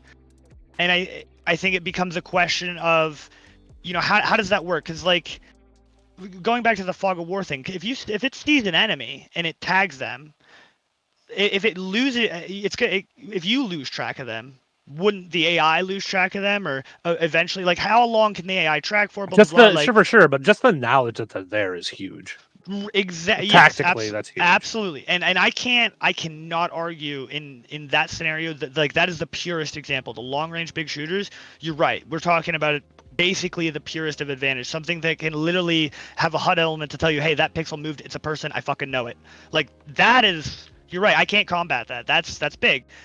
When I look at the other things, all of the other things that are, hero shooters, or, Quake, or tac shooters, or blah blah blah, experience and skill are, awareness is great, and giving someone awareness is great. And honestly, if you ask me, hey, what if we gave people like a shitload of free awareness? Okay, I mean, a lot of people suck at awareness anyway. But at the end of the day, a lot of games do that. I mean, look at Final Fantasy. I mean, they just throw it on the fucking ground to let you know what's about to happen. Right. I mean, that's not a bad. That's true. That's not really like necessarily a bad design. Right. And I think we all know that this is going to snowball. It's a fact of the matter. It's going to. Like, now that AI is here and it's doing something for gaming, and this is going to snowball into something. Whether it continues down the same path it's already on, this like cheater, like recognition, awareness helper route, or if it goes down another route, no matter what, we know it's going to snowball in a way. And so we're seeing it for what, like, the unforeseen, like, highest level could be. And I think, in your example of the open big shooter, you're right. I can't really combat that one. That one's a very pure head on the nose. That's a hard one. But in almost all the other scenarios and topic, genres, I think, sure, let's give them the awareness. But yeah, the one big one here is the battle royale. So I guess it's a question of, if you allow this type of technology to be used in battle royales, in large scale shooters like Battlefield or, Warzone, stuff like that, I think if that's allowed to be used, that's the real market. That's the real problem child, because I can't really fight that one. You're right. It's got all the advantages for it. But if they, right now, as far as it stands, it only does MOBAs. And they're still working on Dota 2 and Counter-Strike 2, CS2. So, like, they've only really gotten League into the system, right? So if this is going to be something that will dynamically be able to adjust and learn quickly and do things, then right, in those battle royales and stuff, we have a real issue and a real topic to talk about. However, if it can't even work or Yeah. correctly recognize and work in those environments, which is on the developer of that AI and the I'm allowance not of the necessarily worried software. about like Right. this exact iteration, but I mean, I'm No, worried no. that this would become more of a genre of a product. Absolutely, and yeah, so it's a great topic, by the way. I just want to be clear. This topic is great, Mhm. and I'm glad you brought it up. But I don't think so, because by adding the AI, one, from a higher level standpoint, you're talking about now you're adding bullshit HUD elements I don't need from a higher level player standpoint. I don't need these HUD elements. They're in my way. They're dumb markers. Get them away, right? But anybody else who's not there, it's like, oh, they're helpers. Thank you. Those helpers are, I see, much like the LCD screens for mice that were timing, or showing your bullet counts or timing items and stuff. Those didn't catch on. And and when we talk about this AI, if you have a monitor that's 240 hertz versus a monitor 240 hertz with this AI, it was the first thing we talked about. It's $1,200. That's a $400 to $800, well, $400 to $600 difference in price, right? So I don't, people are already pretty cheap about how they get their equipment. They want the best bang for their product, and I'm not going to say it's not going to, because you're absolutely right. It could absolutely happen. It could catch on. I do not see it as likely, being that the other products that we have seen, kind of come and pass that were similar-ish. So like this Um, also, so this isn't PC only. Just like this is, since it's monitor based, like this is console. That's where I think it's going to catch on. I think it's going to catch on with a very casual audience playing Fortnite on their PlayStation. Let me rephrase the question. Let me just rephrase the whole question. Is it bad to make an AI to give a large double helping handedness for awareness to casual, lower level, or your average level player? Is that bad? Not bad, Yeah. just different. I think it's bad Okay, Personally. why? because it's a That's learned such an skill to be open-ended aware. question. I believe personally that developing that skill is getting good at the game. Without Right. awareness, if you just take that away from someone, they're not actually good at the game. But So- sure, they're just playing casually. They're just So I get having what you're fun. saying, Drew. So I if we guess. take the AI and we pump it up and we just say, hey, guess what? Awareness, you don't need that shit anymore. We got you on HUD elements, dog. You don't need Mhm. awareness, right? If we do that, the player literally can 100% focus in on skills and like mechanics and shit like that. Yeah. Well, okay, I understand. They You're go up. you're taking away a portion of the game that I think is important. which is If I may developing interject awareness. something, considering Right. I've been gone for like half this conversation. No, you're good. Mhm. From what I can tell, my personal opinions is one. This is a hell of a long conversation for a product that's in an experimental phase that we don't Well, know shit about. right, we're But- enjoying but- it, but- I would but- but- Uh-huh. Enjoying it is what matters. Yeah, exactly. It's like, oh my goodness, I did not expect this conversation to be back after taking out my dog twice. But the biggest thing for me is one thing that I noticed that Xander brought up is all those HUD elements. I agree. I hate anything more to my HUD. I don't need it. I don't like it. Don't need it. There's a lot of people that think that way. So a lot of Yes. those people won't be using it. But at the same time, I agree with what Drew's saying, where awareness is playing Siege and becoming really, really good at that top. What is it? I don't know what I was. Top 7% in US. Awareness whatever is it a was. developed skill. It's something. Right. It took me to hone. Granted, I've always honed it in real life too. I think my vision, even though it's gotten blurry over the years, but my hearing, my smell, all these different things for awareness purposes is something I honed, and it's something I wanted to do, and that's where it became, a sound whore. I did these things because I wanted to, and that's in any video game ever. It will be necessary to learn these skills. Dot crossed off with a T. If you bring in something like this where it pings the jungler, or what you have here is essentially, let's just say, I mean, I don't know if there's a cheat for League of Legends that does this, but let's say you can't exactly see the enemies, but it paths it tracks the enemy for the first 10 minutes, right? Would say it tracks a jungler and sees its pathing. The And then it estimated will time of arrival based on last it'll seen be position. yeah, it'll start, plotting all that stuff and figure out, oh, he's going to gank here. He's shows trends this, he shows trends Right. that. And so you get into the point of, in my opinion, a great example is this. This is essentially the same AI technology, I'm going to guess, that the military uses with their fucking automated turret systems. The way that military use, and this is a kind of a side thing, is it starting to use AI to, figure out where the hell enemies could be hiding, if that's just a hot rock, or is it just an actual thing on the thermal scope that's abnormal? Things like that. That's essentially just a really boiled down version of that, or this is, to my knowledge, where it's going to get to that point. It's not there anywhere, shape, or form right now, considering all I can see is it does a little red ping whenever it sees somebody, which is, like, in my opinion, no big deal. Just eye cancer. Listen up, gamers. You're square. If you don't want to drop $1,200 on a Vegeta Scouter power level AI monitor that's gonna frickin' give you the advantage, give you everything you need to be the best gamer you could possibly be, get out there, spend that money, get me them dubs. Let's go. And so Let's get exactly this stuff. it's gonna be Fortnite it's gonna be targeted, like Brian said, towards those people who are playing the game super casually and just want to have a good time and want the game to be as easy as possible, such as the Fortnite kids playing it on the PlayStation, right? Even though I think the Dark article Souls states, without the dark, baby. yeah, exactly, turning up the gamma on a horror Tell game. me when to roll, computer. It's Tell gonna me be- when to roll. For me, what I also see on the other side of it is we'll open up accessibility options, right? Let's say, which I know there are blind people that play video games, a blind person that plays video games. The AI can then translate what's happening on the screen, hopefully pretty quickly. So that's a So, whole different ball game that this thing could go down. Real quick to interject, you actually made a majorly good point. Something like this AI would be able to overcome the audio barrier for deaf people entirely. When we look at games like Fortnite and I believe COD has it, there's a handful, maybe 5 or 6 games out there that have audio visual HUD elements where, hey, it'll show you that audio was heard over here as a HUD element.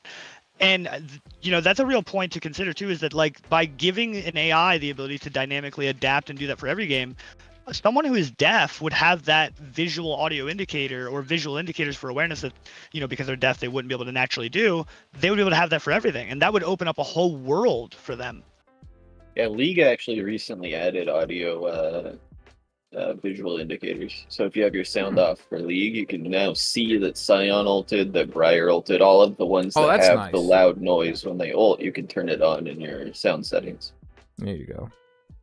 I mean, that's Yeah, pretty cool. I really enjoyed. I really enjoyed this conversation. I think I'm really glad Sight brought it up. This was because we have a good collection of people here from a wide variety of how they like to run their PCs, what games they play, how they like to play things, blah blah blah. And so we have a very wide group of opinions here. That's why I really enjoyed having this conversation. I think we kind of all a little bit overvalue what it's capable of, and we look to the worst of what it's going to become. But I think there are a lot of, like the audio thing for deaf people is a huge benefit. And to kind of go back to the Mars thing, I mean, we could sit here and go back and forth all day on stuff, but like, for me personally, it's just I don't see someone that would be being so heavily reliant on that AI. I don't see an AI being able to, even if you have an AI force feeding all the awareness, I don't think that's gonna be able to. It could be wrong or blah blah blah. I don't think that's gonna be the same as a player who actually has awareness at a certain point. But we don't know. We don't know yet. It just feels like depends. a handicap. It depends. It is a handicap, but I don't think that's inherently going to make people play at a level they aren't able to do Yeah, by themselves. I would agree with that as well. It's a double-edged sword where even if it brings up the awareness, right? Drew, think about what's, one of the games that you're really good at. Let's think about League. I could talk about RTSs, but that's a whole different ball game. I mean, that's the I can RTS argue a is, lot for RTS. I don't even know Information's anything. So incredibly key in Yeah. an RTS. And that's the biggest thing about an RTS is this could be huge for an RTS, which I think you brought up before I left.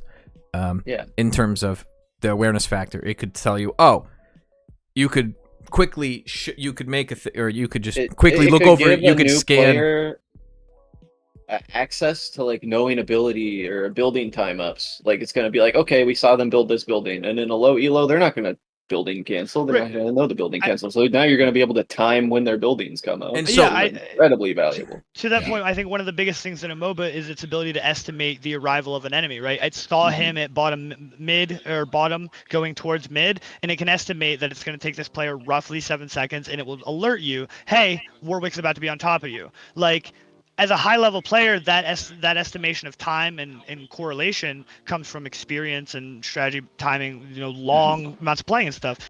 But for this AI and for this player, they don't have to think about it. The AI is just telling you, hey, if Warwick's coming, he's going to be here in 3, 2, 1, right? Yeah.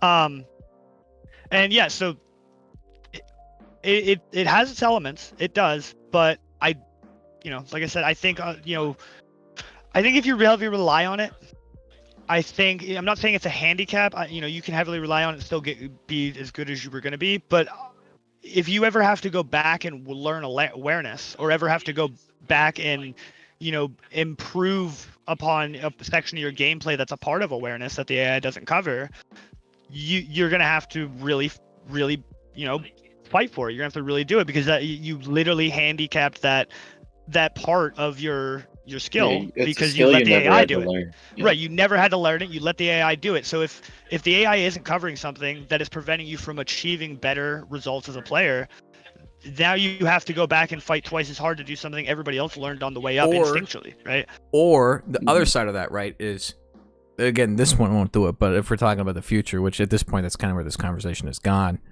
from my understanding, is so in a world where AI is good enough to, do that kind of stuff. We're talking about this, where you just talk about, it's not being able to build that up. Now you have to work on your own personal skills. No one's going to do that if you're already using AI. What you're going to do is you're going to train the AI better. And so you're going to make it so it makes up for that shortcoming. And training that AI and using that AI will then become a skill, which then, as you argued for, pretty much means you can focus on other skills. Think of it as, your brain's a processor, right? And if you don't even have to think about that other thing, now you have so much other room to focus on the other stuff. And that's a whole different ballgame. The problem with that one is that's assuming a fairness that everyone is on that same level of using AI. And it's so well integrated that all the other stuff works. And that's where the fairness comes into play, and blah, blah, blah, blah, blah. But I'm never going to think about that, because, that's so far out. For an online game. For an online game, exactly. You can never expect to be on a level playing field with everybody you match. That's just not reasonable. Right. No, you can't expect that between everybody have different computers, performance, frame rates, networking. It's never a fair fight. But like the long distance shooting thing, I was thinking about that. What if someone has a weaker PC or graphics card or whatever piece of hardware is needed for this, and they just can't have as high a render distance as you can? Mm-hmm. Is that fair? That you can just see things further in the game world because you have a better system? And that's where some games... I spent $1,200 to have this tactical advantage. And that's where in some games actually create a limitation on how everyone's on an equal playing field. So now, do most games do? I think in an online environment, I think if someone is beating you, for the most part, a player who is not taking it like professionally, competitively, whatever, they're just gonna be like, that guy's better than me. They might have this instinct where it's like, he paid $1,200 for a monitor that can do it for him, but the more likely outcome is they're just gonna be like, that guy's a better player than I am. Yeah. Why did I get matched with him? I think my biggest question from this, walking away, is definitely going to be, what is it able to do outside of League? Is it able to actively try and do something in another game? Can it learn outside of its League of Legends zone that it's been built for? Because they talk about building it or working on it for Dota 2 and CS2. And when we look at it, the games in particular that it's directed at, these are games where you can give a player all the awareness in the universe. Unlock the fog of war for them. It's not going to make them win the game, right? They have to be a better player. I think that list of games is for two reasons. Number one, those are popular. So it's more likely that a person might be potentially interested in their technology, their hardware, if they play that game. And secondly, those are the games that people tend to take more seriously at some point. And if they think that they can get an advantage from it, they might want to spend the money. It's marketing. I mean, legit, Right, it's so really good marketing. End of the day, I bet you end of the day, high level, this thing's gonna be trash, and people are gonna pay money because it's a gimmick. See, again, I said, I think we're very overestimating it. I think we would all be very astonished to see if it was just merely an AI giving you visual indicators for audio and what you already clearly had seen. If we assumed that it saw a pixel change and that it was able to mark that, but what if it literally needs a full designation of the enemy to readily target it and know? And if that character is lost behind a hill, then it just loses target, right? Like at that point, we're talking, how useful is this fucking really? I guess the last thing I'm going to say about it is I'll be interested in the technology when they can provide the AI with an alluring voice and a gender of your preference to tell you these things. Imagine being able to say, "Computer, show me where the enemies are." Oh my god. I mean, if I could have an AI do That would anything, be I want funny. AI to I'm take sorry, control of Ryan. I cannot do that for you. all the players who don't speak through their mics. I wish they had an AI that would talk for them. No, you do not. I promise you, you do not. Yes, I do. An You AI talk for to all the- the mutes. We're talking to the man who talks to the 07, randoms. 07, 07. I think it would be awesome to have that. Some It people would be. do I have do disabilities where not they want can't my do that, or ears other things filled that with prevent them AI. from speaking. And I think that would be a great tool, just like the audio-visual stuff we talked about earlier. I think so. And That's a bad take. No, but I'm saying I don't want to have it filled with people typing rude shit that the AI is gonna Yeah. convey What's to me. the I'm not- difference from I see reality it going now? poorly. Never mind. I don't want to say that. Okay, well, real quick, Yeah. before we But move yeah. on from this subject, I do want to hear Brian and Mars. I want to hear your final notes on this as well. Kick them quickly. I Don't mean- let them have voices. It's it's just just another step towards where we're going. I Mhm. mean, as a society through technology, Okay, I mean, married together. Do you have do you think it's a real concern for the future of PvP? I mean, it's just another. It's like Another tool. it's just another like box stacked on a rack, man. It's just another thing. Right. Like I said, I see it kind of like the invention of the macro, right? The ability to click 1,000 times instantaneously. Like, it's another technological advancement that we've been given to people. Sure, it's kind of major because we're talking about awareness, but yeah. Mars. It all depends on how it's actually implemented. That's just my take on it. It could either be pretty useless, like some other older stuff, or it could be very useful. It depends on the actual implementation of the device. Okay.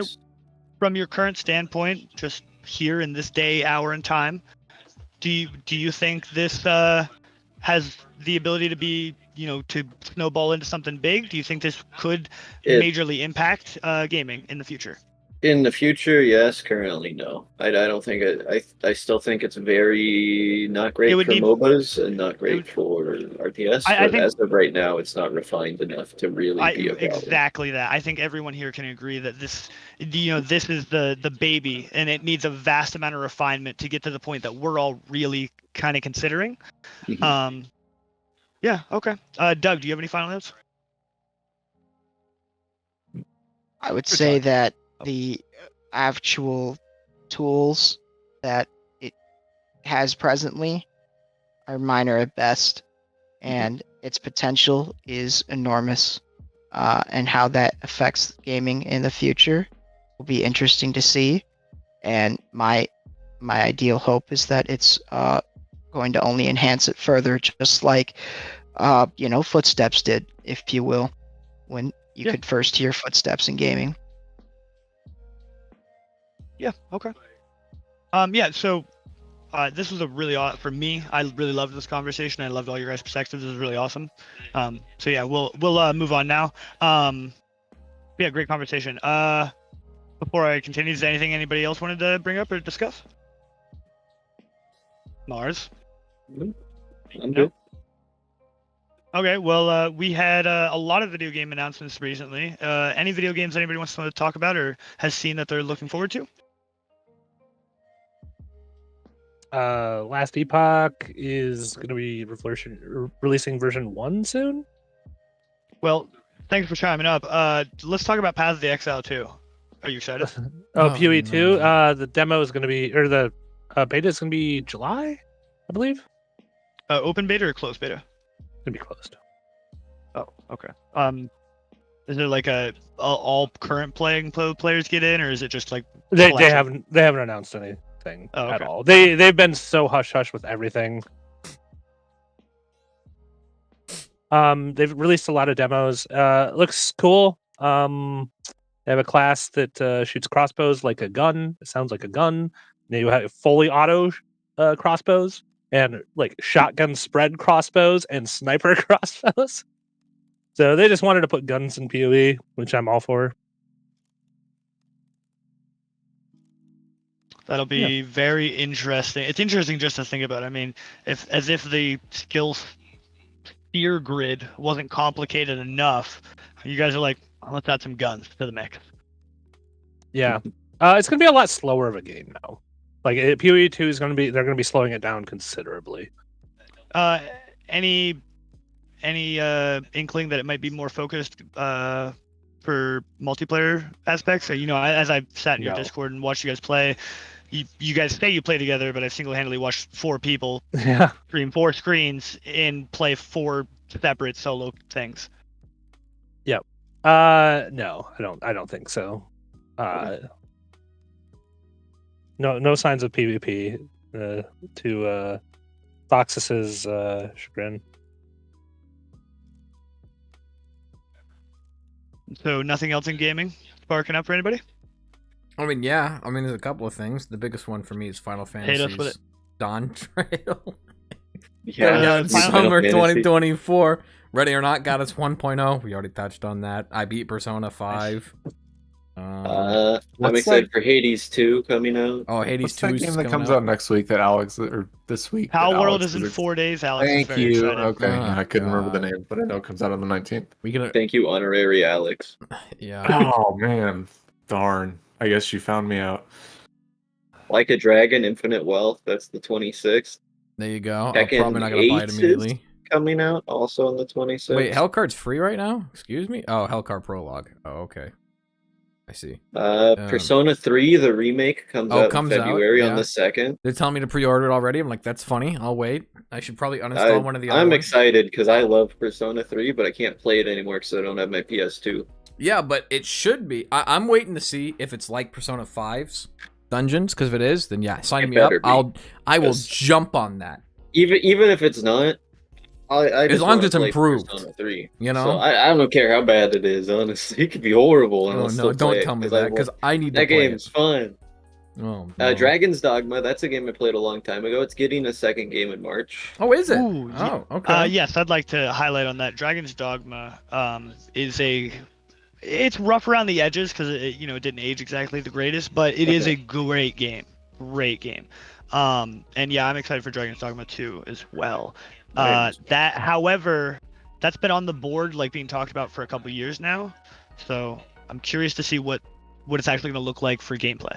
Yeah, because it has a full announcement date. 22nd of March is when it's supposed to come out. So we'll have to see. Just to be clear, there is no like raw gameplay footage yet, right? I haven't seen any. I don't believe so. No. Oh, okay. So I'll go through my little inklings of dumb stuff. Alan Wake 2, I played through it. Very good game. Comes highly recommended. I understand why it got Audio of the Year. It is a great game. Pal World is in 4 days. Alex is so excited. We have to double mention this. In my world, Quake is having a resurgence. Population's going up, and a lot of my friends are back, so that's really exciting for me. And Valorant has a brand new sniper rifle in the game. Huh? The Outlaw. Yes, the Outlaw is now a $2,400 sniper rifle. It does 140 damage to the body, which means it'll one-shot light armor people, Okay. and it holds 2 rounds. So it's like 2 barrels, so it's bam bam. You can fire 2 barrels very quickly, but then you got to reload. It's a weird little gun because obviously it's not necessarily needed between the marshal and the operator, but it is a nice little thing to have. And What are you talking about? That's going to be groundbreaking, especially for me. If it can shoot, if it's not bolt action, then it shoots 2 and then you reload. It's Yeah, a breach choose style, I take it then.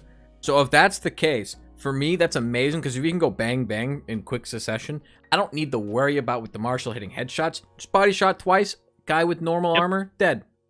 Is Call that it a worth day. 1,500 credits to you, Clon? 2,400. Well, That's fif- less. That's 2,400. what? That's less than a But guardian. compared to the Marshal's That's 900, that's 15. So that's my. $200 more than a Guardian, $300 less than a Vandal or Phantom. Yeah, I'd love it. And it's a sniper rifle. Yeah, I'll take it.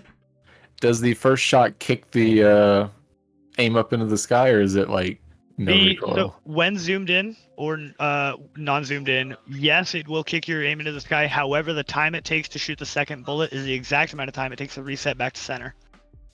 Oh, so it's not just a bang bang. It's a bang. Wait, bang. It is bang bang. I mean, it's bang bang. Then I why mean, it's do you I'll have to Wait, look at it. Is it recoil? already in game? Maybe we'll play after this. Yes, What, it is already Valorant? in game. Yeah. The Outlaw? Yeah, it's in game. Yes. Okay, well, I'll have to take a look at this because you've got my interest. Fine. Yeah. I'm excited for that. After the stream, I can load it up for you. You can load it up. I'm curious to hear your thoughts. That pretty much covers all my notes. There are a lot of great upcoming games. However, I'm not gonna sit here and nitpick them. I'll Yeah. nitpick them throughout the future podcasts as they come and go. I I would just say want the to point biggest out ones. it's been an hour and 40 minutes. I know it was supposed to be a short one, turned into a full one. Yeah, because you Um, invited 4 goddamn guests. Hey, I did my job. You fucking muppet. Absolute Um, muppet. So yeah, Baldur's Gate, Alan Wake, great games from Oh, last good point. year. Baldur's Gate got Game of the Year. Good point. We can talk Yes, about that. and Oh, since the last time There was no we've Bill all talked, Clinton kid. I would like to input that Baldur's Gate, for anybody who had beaten it in the Origin days, Baldur's Gate has and the best way to put it without spoiling anything is, after you beat the game, there's a new chapter. Oh, is there? Oh, So- don't tell me that. I was going to yeah. replay it with Josh here soon. So If that said, Clint, you can just reload your save to go to the end of the game, and you'll just go in. Oh, okay. So yeah, that pretty much covers all my stuff. Yeah, anything video gaming or anything else anybody else wanted to hit on? Well, we still had some time left. I would say for gaming in my world right now, Pokemon just a few days ago, Pokemon Scarlet and Violet has released its epilogue concluding Oh, let's the go. generation. The mythical Pokemon.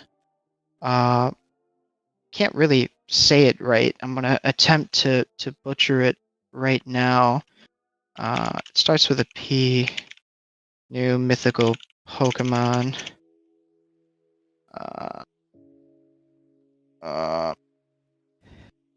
How do you say that?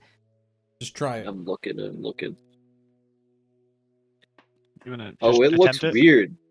Yeah, it's like a ghost poison type. It's got an ability Malignant Chain, which has a 100% chance to confuse a Pokemon that it poisons or badly poisons.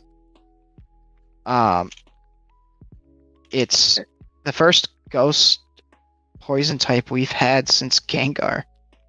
Actually, since you took a bit to hit on Pokemon, why don't you tell our audience about Stellar? Peacharunt. Peacharunt is, I believe, how you're supposed to say its name. It's got a really weird stat pool, and I will get into that, Sander, a little bit. It's got 88 in all of its base stats, which represents the chain that What does that it equal out to? 520? No, it's a legendary because its defense stat is 160, which is just okay. disgustingly huge. Yeah. It does have a signature ability that has a 50% chance to badly poison. It's 100 base power, 100 accuracy. It's single target. It won't be used in competitive, but it's pretty neat. And I've heard a lot of people are enjoying the epilogue and that it actually has a very humorous sort of feel to it. I belong to a fairly successful esports team. We're having a great season. I'm pretty new to the team. A lot of its history I'm not totally aware of, but everyone's been very welcoming, and we call ourselves Skill L. The origin of that name comes actually from a Jackbox game, actually, where you draw T-shirts, and some of the memes that they were drawing are Pokemon related, and we decided to order shirts for it. And as I recall, at least for the last year or two, that's what the team has kind of rallied to, and they've grown a lot in just the last year. Even though I'm fairly new, they've pretty much doubled in size. Some of our friends of the team and fellow members did very well at the last Pokemon regional. 4 of us made day 2, which means top cut in a tournament, and it's roughly about 47 people in like a 500 to 600 person Pokemon tournament. It's already a huge achievement just to make it to day 2. But no, we went even further. The tournament was in Portland. Hi, Ryan. The tournament was amazing. We ended up getting 16th, which is top 16, and then one of our team members ended up getting 5th, and our shirt was on stream. It was amazing. He also, Brandon, he made Pokemon history. You know, he Terra blasted with the new Stellar Terra, which released in the latest DLC of the game, into a Terra Fairy Fluttermane and annihilated it in front of some 5,000 plus people that were tuned in on Twitch at least. Oh. And that was amazing. And a huge win for him and for us. And it's halfway through the season. I'm still competing. I've had a lot of help from Xander and Tristan, as well as Skill L and a few other people in other Discords, but it's been great. And if you ever want to get into competitive Pokemon, it's never been easier, and I highly suggest that you check it out. It's come pretty far, and I think that even if you feel like you're not going to do very well, I think you could still have a lot of fun at these sort of things. They're all over the country as well as the world. You could find out more information at playpokemon.com and look up a regional near you. I feel like we were just sponsored. I'm saying that was. I mean, first of all, that Doug, ending sounded like a sponsor. Doug, That that's was hot. extremely nice. That's the round of applause. But a round of pretty sick. applause. Very It good is job. impressive. It's good. to Pokemon hear Company from you. International, please hire me. I would love to be a caster. Please let me cast for you. Please, Final please, Fantasy's please. free I've right already now. been on your Final streams. I Fantasy know 14's the free right now. Please, please. Send that. Just take that one snippet from this clip. Don't give him the source material. Hide the image. And bada bing, bada boom. Send your application in now, Doug. It's actually a real idea there, Doug. Me and you could host together an in-house Pokemon tournament, and me and you could do bracket, control the brackets and shit, and everybody else can play a tournament, and we could shoutcast. I would love that, and I'd like to take it even a step further. Previous team that I had participated with on a bit more active level, we did do a St. Jude tournament in which we actually were able to cast alongside some official Pokemon casters, and we raised $2,000 for St. Jude of Memphis, Tennessee specifically. It was amazing, and we can take it to that level or somewhere in between.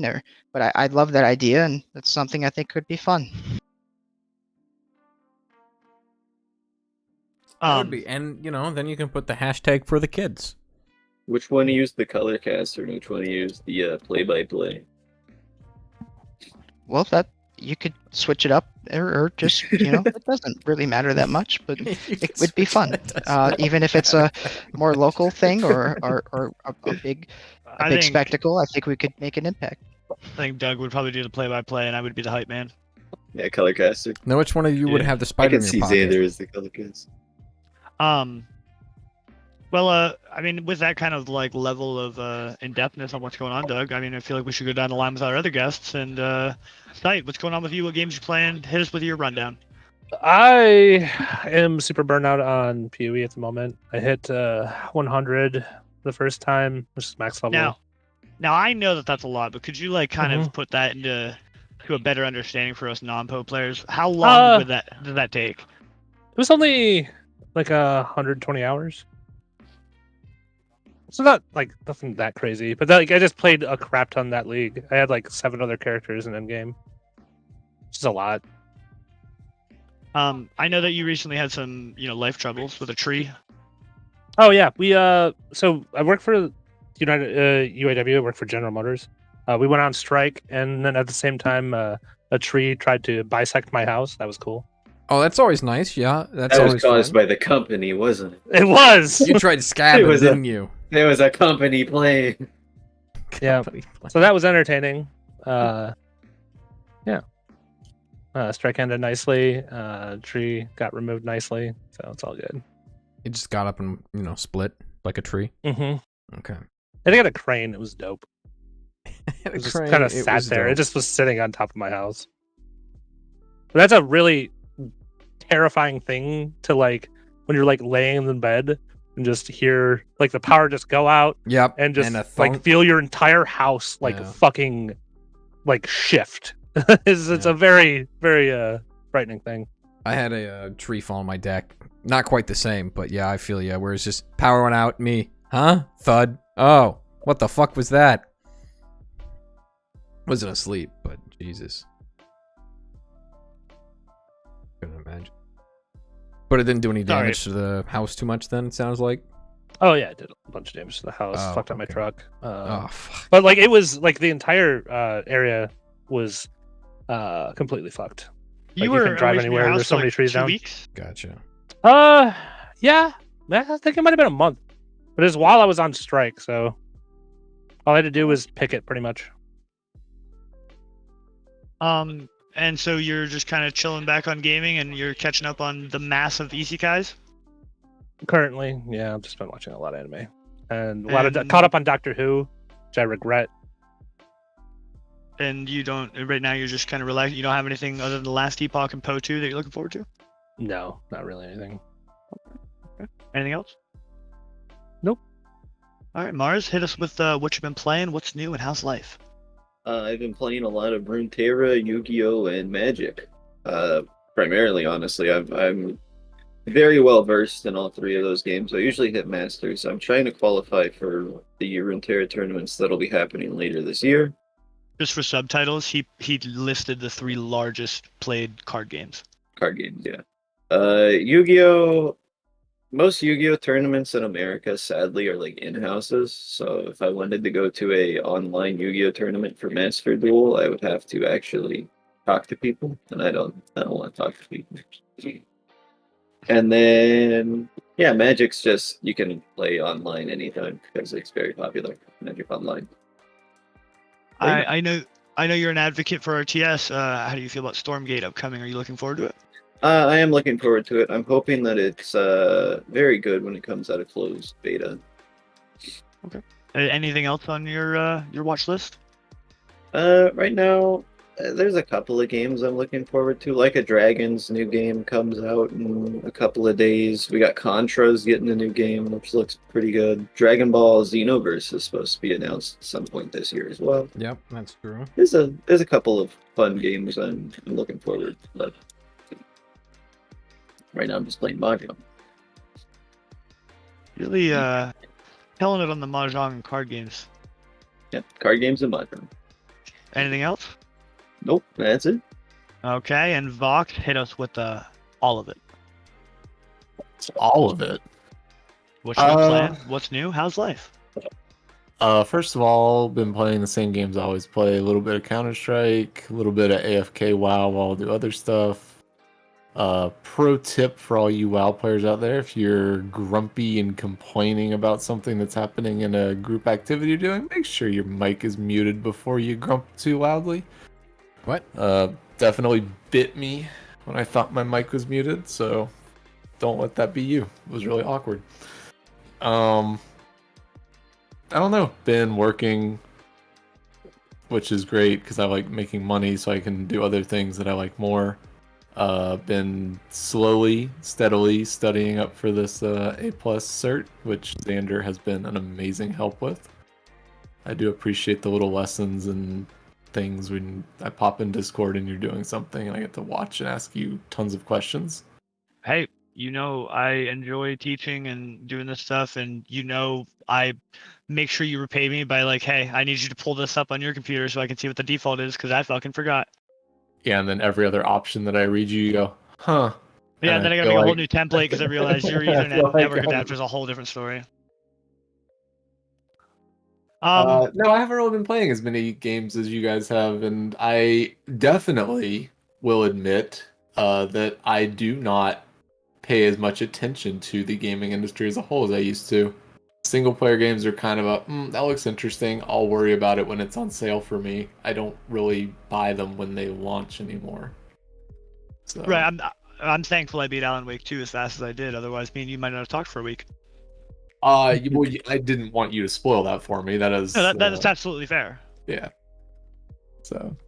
By the way, I hope you do enjoy and get around to playing Alan Wake 2 sooner than later. I will at some point. It will happen sooner if you can convince them to put it on sale. So.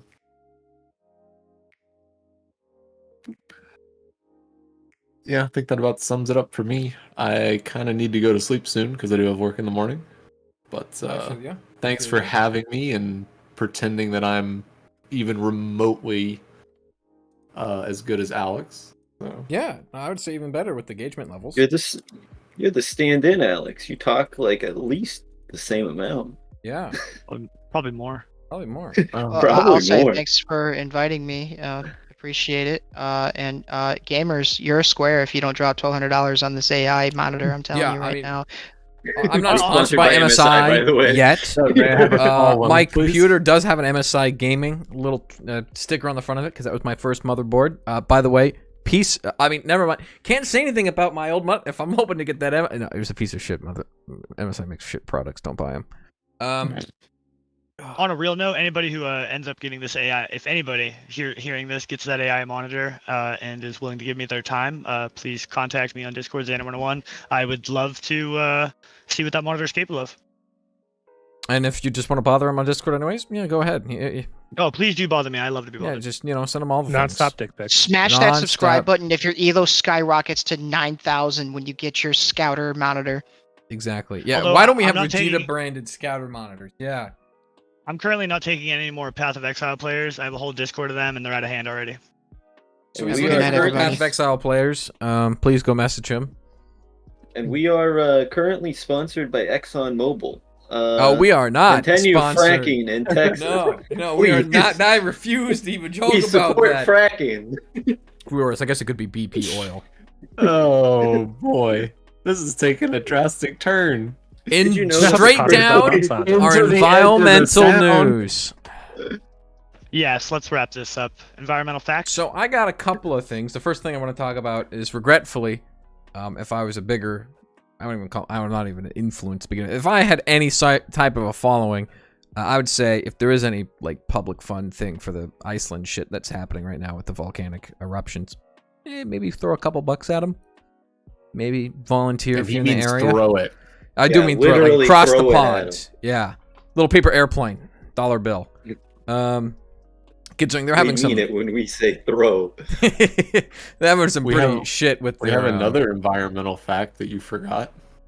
I don't know you're on about, but Fracking is about good for the environment. about the Riparian zone that you other riparian. introduced yeah. me to the other I wasn't day. even going to talk about that, but I could. Well, I guess we're having three. So there's that. Help them I out. was ignorant and Grindavich. Clone taught me Not something. Grindavich. What is it? Grindavac, Environment. which is 25 All miles right, away from before the we lose capital, it, what's but- number 2? Number 2. Let's talk about the. I mean, I have everything. The riparian zone. Let me go scroll up. Oh god, there's so much shit posting. This is my favorite part when he has to scroll up. So we got the riparian zones, right? So let's say you got a lake, you got a river, you got a body of water of any way, shape, or form that really isn't a beach. Ocean? It isn't a beach. So you got your stream, you got your shit, whatever, lake, right? Where it's filled with water. The area around that area, or the area around directly touching the water, and directly or not, it can touch the water, can not sometimes. Pretty much What would any. be a beach that's not a beach? The biggest thing about beaches, right, is they typically don't have living plant life on it. And so what I'm talking about is like if you see like the edge of a stream, right? You have the beach, and then you have this area with grasses and some Like the trees. riverbank. pretty much the riverbank. Thank you. Vox was kind of describing it. If you want to call it the riverbank, call it the riverbank. Who's Vox? My bad. It's second Alex. Second Alex. Second Alex. Okay. So Alex on standby. Alex squared.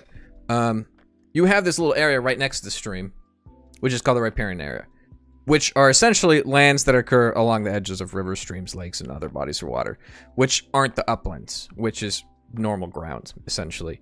What this area is, it's more saturated with water, right? It's not quite like a marshland or a swamp or things like that. It's simply area with, like, you see like the cottontails, right? You see more grass. You see slightly taller shrubs, but aren't like trees. Sometimes you can get like cottontails or cottonwoods. Okay. You can get some birches and aspens. Now, my photo here says spruce. I don't think you'd really find spruce, considering that is a little more mature tree, or it can be. But essentially, think of it as an area where it requires so much more water, and the nutrients there are going to be a little bit more saturated. Everything's going to be a little bit more kind of, I won't say the word bleh, but kind of bleh and more just wet and unsatisfactory for most things to live in terms of plant life, if that makes sense. So you just have this little zone right next to the river. It's called a riparian area. Like I said, the riverbed, you can call it that, where it's just kind of area next to it. It's just the fancy dancy scientific speak for riverbed, essentially. Or not riverbed, but riverbank. And we learned this while taking the little quizzes in Yakuza. Sir. Hallelujah. Was that your second environmental fact, teaching us about the correct term for? That wasn't what I was oversaturated? going to talk about today. Oh, okay. Okay. That I was what confused. Fox forced upon me to talk about today. What I was going to talk about today was, now this is kind of old news, but not that many people know it. It's a climate change 2021 report made by the United Nations. The only reason why I talk about this now is I love this. My old college, Oregon State University, put out a little thing today. They made a little research paper here talking about what I've pretty much been spouting, and all of the environmental science sector have been spouting for years, so I don't know why this is getting any amount of news. Okay, well, yell at us. What are you shouting? So the biggest thing about it is to give you some background, right? The United Nations 2021 report kind of talked about shared socioeconomic pathways, right? It's pretty much you have 1 to 1.9, which is the most optimistic scenario, where global CO2 emissions are cut to net zero by 2050, blah, blah, blah, blah, blah. You know, it's the best thing if, everyone came together and the world's not going to end anymore about extreme weather and stuff like that, right? Then you have 2.6, which is cut severely but not as fast, reaching net zero after 2050, but pretty much before 2100 or 2100. And, you know, temperature stabilizers around 1.8 degrees Celsius higher, where 1.9 is 1.4 degrees Celsius by the end of the century, which is the ideal. The whole entire, you know, don't hit 1.5 is the Paris Agreement. Then you have 4.5, which is the middle of the road scenario, where they could continue for a while at their current levels before starting to fall mid-century, and then don't reach net zero by 2100. And, you know, temperatures rise to 2.7 degrees Celsius by the end of the century. So it's not the worst, but it certainly isn't the best. It is the level of, we don't want to go that route, but things could still, it is a, thank you, sipping tea and this is fine moment. We have a 7.0, which is rise steadily in CO2 emissions, On the roughly Richter double. scale? No, from current levels by 2100. Countries become more competitive with one another, Does the shifting towards United national Nations security. report know what copium is? No, but as environmental scientists do, who wrote this thing, yeah, we're getting closer to the more realistic answers here, John. Don't you worry. Like I said, countries become more competitive with one another, shifting towards national security and blah blah blah, ensuring their own food supplies. Essentially, it's becoming, you know, end of the world shit. Then you have 8.5, which is essentially the end of the world crap, which CO2 emissions roughly double by 2050. The global economy grows quickly, but its growth is fueled by exploding fuel fossils and energy-intensive lifestyles. By 2100, the temperature is 4.4 degrees Celsius. He said higher. the magic words, the economy is growing. Yep, which is essentially All right, what we're doing now. Gotta go to bed? I have my environmental fact. Well, I'm not done yet, but you can wait. Okay. So essentially, what this paper that that was just background information. Essentially, what this paper made by Oregon State University is saying is it's crucial to researchers The combined ecological, social, and climate domains in future scenarios, so the cross-linkages become apparent. Now, what I fucking hate, right? What I absolutely fucking hate is how they're stating this, right? Like this is something new, and they're quoting a bunch of things, and they pretty much stated they're trying to. It's essentially a paper talking about the restorative pathway to get to the 1.9, and really all it is stating the common knowledge, which to sum up is a pretty much equitable economic policies that address overconsumption and support convergence to resource, right? Just add that, and per capita GPA or GPD stabilizes over time. Equity and better education for girls and women, that's on there. I think that should just be for humans in general, but yeah, specifically. I mean, this is worldwide stuff as well, considering you think about a lot of the other things. It just brings people up to speed. Now, this is the bold section I think they talk about, is human population size decreases. So they're essentially scientifically stating, let's cull the population. Which is interesting. I've never read that in a scientific paper really before. And then, of course, fuel emissions and grazing land and all that lowers, which means meat and all that crap. Considering you have fuel emissions, then it goes pretty much farmland, which causes greenhouse gases. And then another pretty much no-brainer one is forest lands increase. The biggest thing here, though, is they're pretty much trying to minimize the need for technology, using like carbon storing and stuff like that, which that's the route that humanity's trying to go, because that doesn't slow down economic growth. It doesn't slow down human ingenuity, if that makes sense. They're trying to state, hey, let's go back to the basics, which is a very good thing to try to do, but no politician's going to go with that, and so you got to make a common ground. And so I'm just trying to highlight an extreme in the environmental sector, where you're going to have these people that think that we need to be doing all these different things to fully get there and not rely on the technology, where that's just not realistic. Mm-hmm. And so it's kind of like they talked about here, is you need, where was it? I highlighted it. You need governments to take holistic action that prioritizes equity and social justice, which is extremely important, but it's a huge challenge considering the current viewpoint is rooted in continued growth. So what you got to do is you got to make it, combined with that, you got to make it so equity and social justice and all these different things, which are huge parts of it, are surrounded by that technological growth as well, so they can grow in tandem to meet that specific goal that we're trying to create, instead of just saying, hey, we got to go all in on this one thing. Considering at the end of the day, that's not holistic action. Holistic action is looking at everything and incorporating I know everything. you're just explaining things, but my brain is like, oh, we're gonna die. The environment's gonna kill us. Oh, I mean, if we're in Xander, you hate trees. You don't really get a say in this. if we're in the final one, then yeah, it's pretty much death for us by 2100. Okay. I want to hear Drew's fact. Real quick before Drew does his fact. Are you guys aware of Apophis? Yeah, You're gonna have you to can pronounce that more apophysis dick in slowly your mouth. and /spell it. Okay, so in 2029, April 13th, Apophis, a 19,794 miles wide asteroid, will be passing by Earth through the ionosphere, closer than most satellites are to the planet.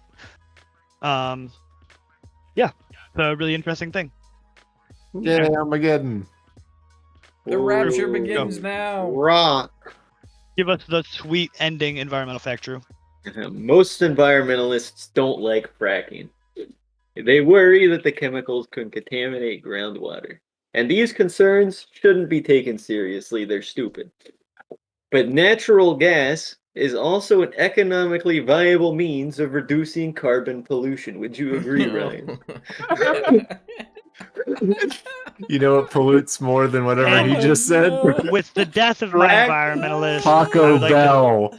I'd like to thank my guests. I'd like to thank everyone for showing up today. This has been a great podcast. I lost one environmentalist today, and it's been a real loss for us all. Again, for anybody listening, thanks for coming out. This was supposed to be a shorter one, and then I'm going to emphasize on this because my guests were told, I guess it was going to be a shorter one. They brought on 4 fucking people that I did not know was going to happen.